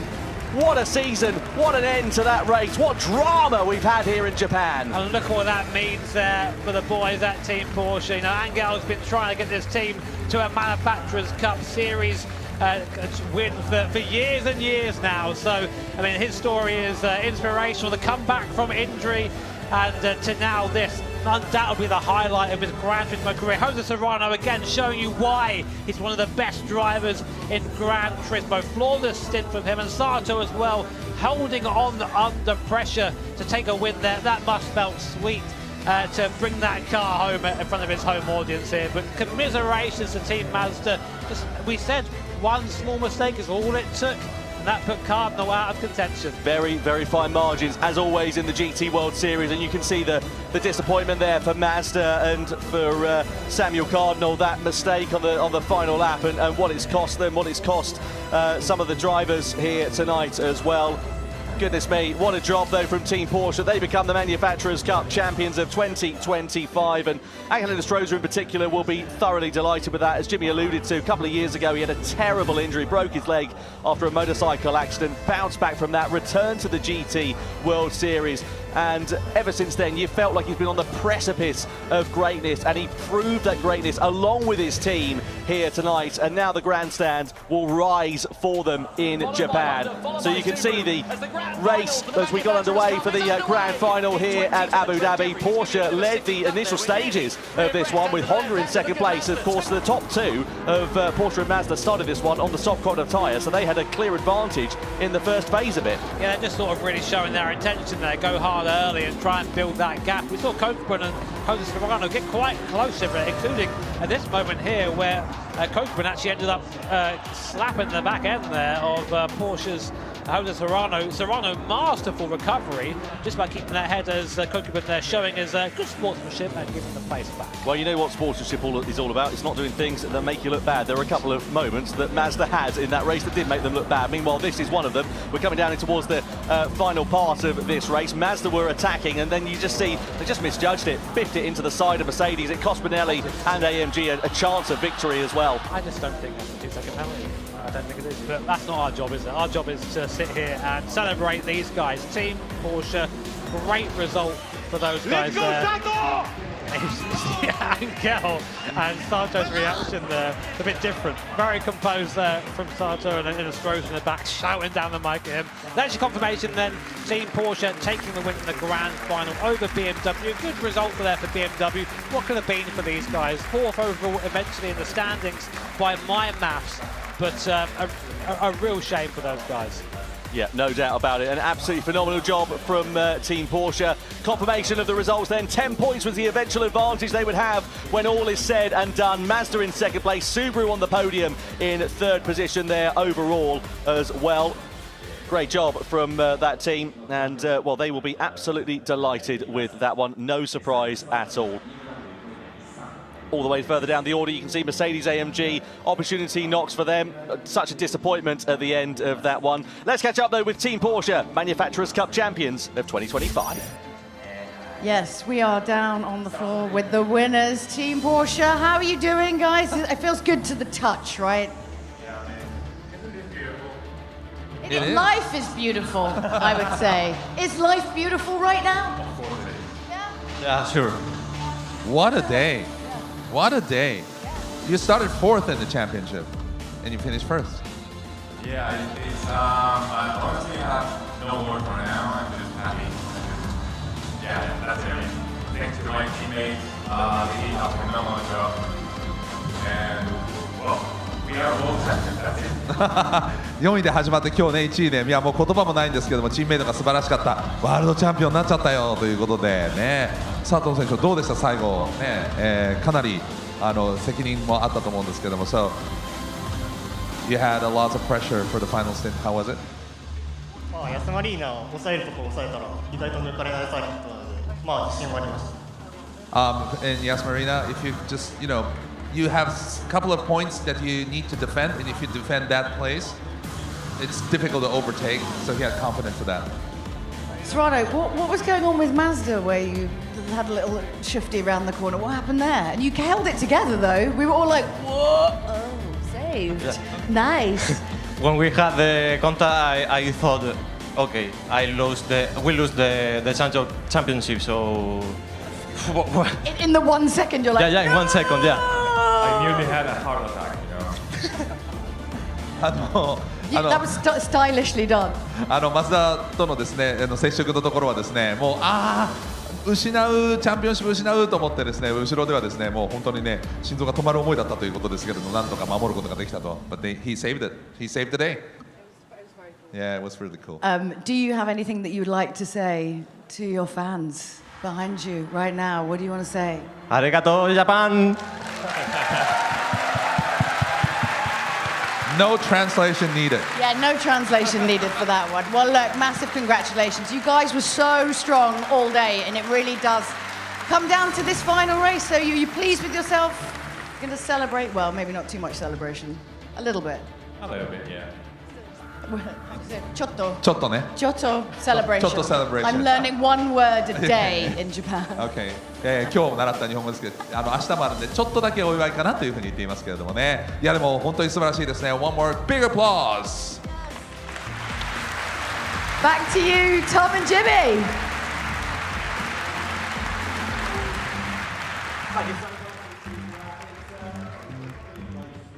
Weekend, brilliant season from the Manufacturers' Cup, and what a season it's been, especially for Team Porsche. An amazing job, and just looked unfathomable, unfallible, sorry, I beg your pardon, under pressure at the end of that. Yeah, I mean, I got to admit, same as Serrano, when I saw that contact, I thought, oh, that's going to be that's going to be controversial.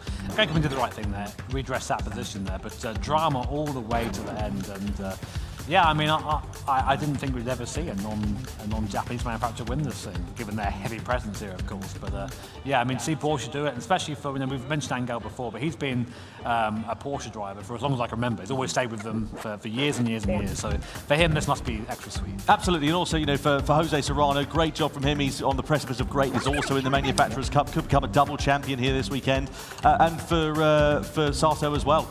Brilliant for him, especially in front of his home crowd here in Fukuoka. Yeah, there's got to be a pressure to that. We talk about that a lot, about pressure. I mean, when you're doing this stuff at home and qualifying these events, you're literally in your nice, lovely bedroom, you've got your cup of tea, whatever you've got there. But here, you have us idiots shouting over you. You've got a live crowd behind you, that guy with the crab mask, whatever it is behind you. Terrifying in the background. So there's a lot of pressure here. So to put off that performance with that pressure as well on circuit is fantastic. They are worthy champions. Absolutely, and if you're Mazda in particular, obviously finishing second in the overall standings is a great job, but it's going to hurt for a little while. Don't forget you can vote for your Dunlop driver of the day. Valerio Gallo, Jose Serrano, or Angel Nostroza are your options for that one. Who do you think has been the outlier in that? Who would you be voting for, Jimmy, if you had the option to? I mean, Gallo had a very impressive drive in that Sardinia race. I mean, somewhat anonymous, I think. Maybe the car not quite to his liking in the final. But that's part of the Manufacturers' Cup. It's a team game. It's not about one individual driver. Although saying that, pick your favourite driver. Nice and succinct and to the point. I like that one. Yeah, no, it really was a fantastic race there. And for Lucas Bonelli, I mean, he recovered to fourth place at the checkered flag, but the contact, especially in that final lap, it was unfortunate is probably the best way of putting it. That's a certified Bonelli moment, I think, where basically he does super well and then just gets taken out by someone, and he's like, cool, that happens to him every time. It's a real shame, but yeah, I mean, here are our suggestions for you for the driver for today. Jose Serrano, Nostroza, of course, or Valerio Gallo. Make sure the car's your vote. Yeah, absolutely. And, as we say, of course, there's an opportunity for revenge again next season, vengeance, whatever you want to call it. For next year, if you look at Mazda, they're going to be disappointed with that. It's as close as they've come to taking the crown in the Manufacturers' Cup. And it's going to sting for a little while, especially for the drivers, all the effort and the hours that they put in. Do you know why? Because I think that Cardinal could have done that. I think he could have won that. I think he had the pace to do it, but unfortunately, just that incident with Bonelli, that cost him the chance to do it. And I think it was just because, you know what, we're going to go full 4D in this one. Because they had that contact, they slowed each other down, and Bonelli caught him at that part of the circuit, and that thing happened. Had there not been contact between Kokipin and Jose Serrano, we could be congratulating Mazda right now. We certainly could be, but we're not. We're congratulating Porsche. There goes the 4D. It's the way it works out sometimes in motor racing. You've got to, of course, do everything you can, but you've got to also have a bit of good fortune. Yes. And unfortunately, fortune wasn't in their favour here today. And, it is what it is, as a wise man once said. It is. Goodness me, yeah. I mean, of course.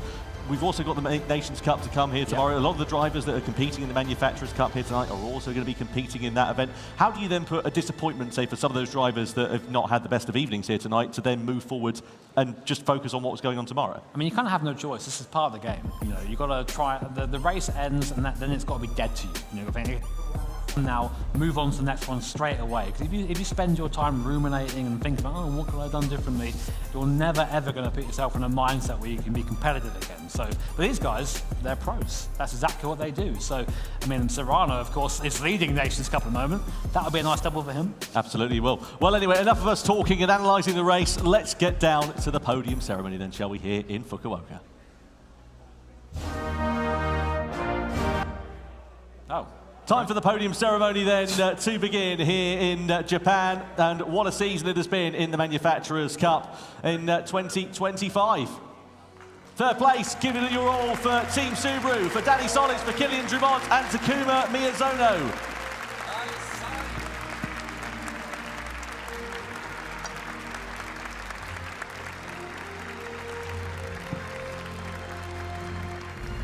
Second place for Team Mazda, Ryota Kokeman, Paul Yura and Samuel Cardinal.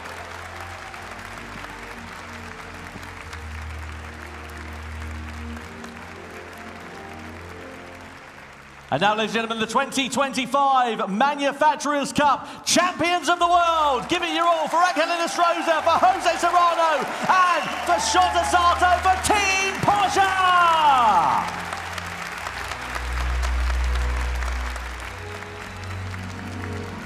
Now, ladies and gentlemen, really please stand if you're able for the national anthem of our winning manufacturer of Germany.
The national anthem of Germany plays out here in Fukuoka for the Manufacturers' Cup Champions of 2025, Team Porsche. Now time then for the trophies to be presented. Third place, Ikuyo Maeda for Mazda. Oh, sorry, I beg your pardon, for Masahiro Tsuzaki for Sumitomo Rubber Industries, presenting the third place trophy awarded to Team Subaru.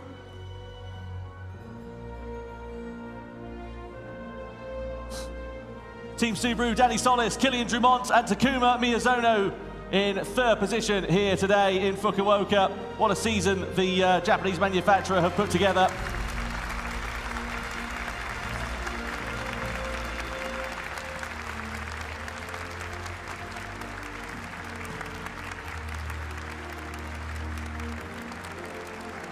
A huge round of applause here for the third place team of Team Subaru, for Danny Solis, for Kylian Drumont and for Takuma Miyazono.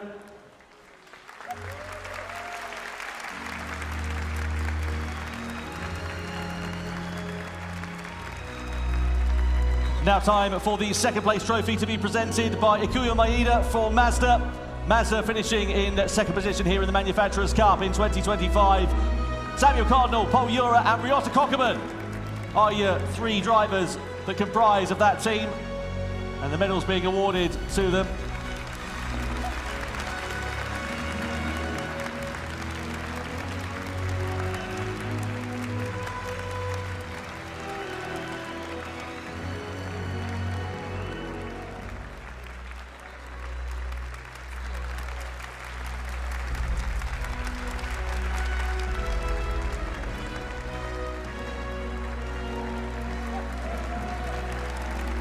Second position for Team Mazda in the Manufacturers' Cup of 2025.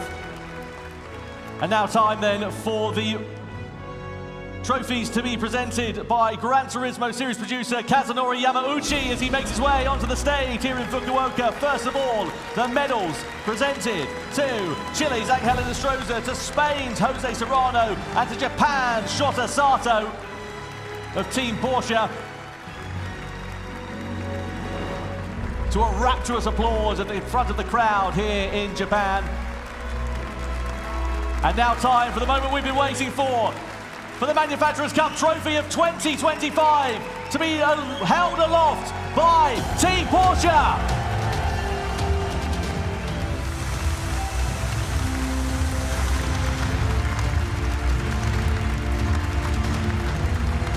Next way. This way. This way.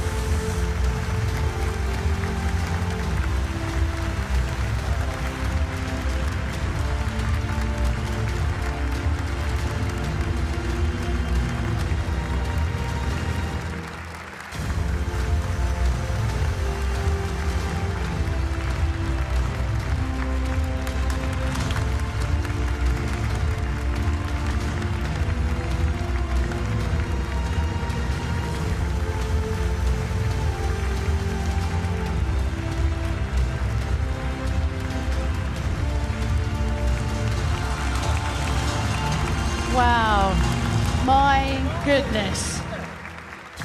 I mean, I thought it was over. He thought it was over in that last minute. Wow, that was great. Sasha, that wasn't really a question. I'm just too excited. I can't take it out. All races were so excited. すべてのレースがどれも面白かったんですけど、どうですか?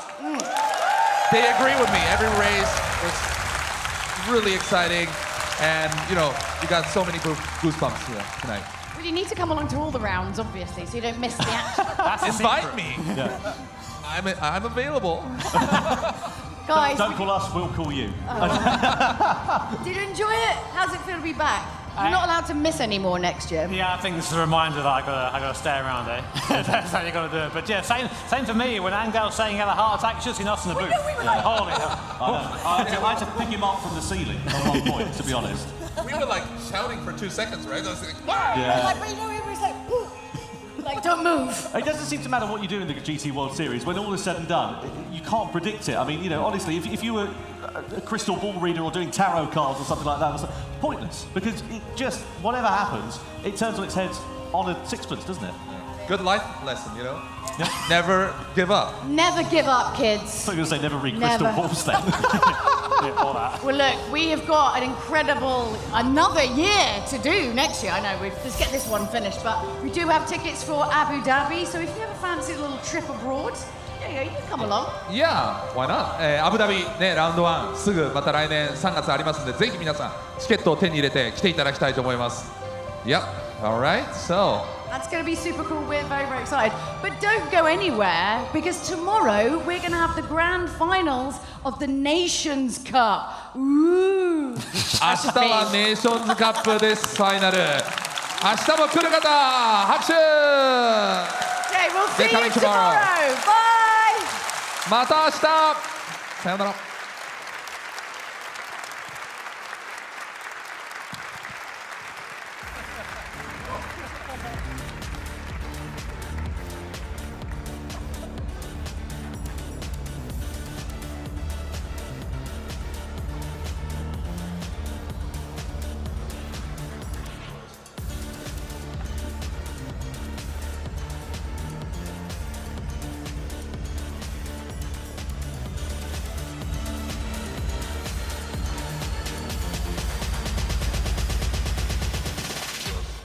プレイステーション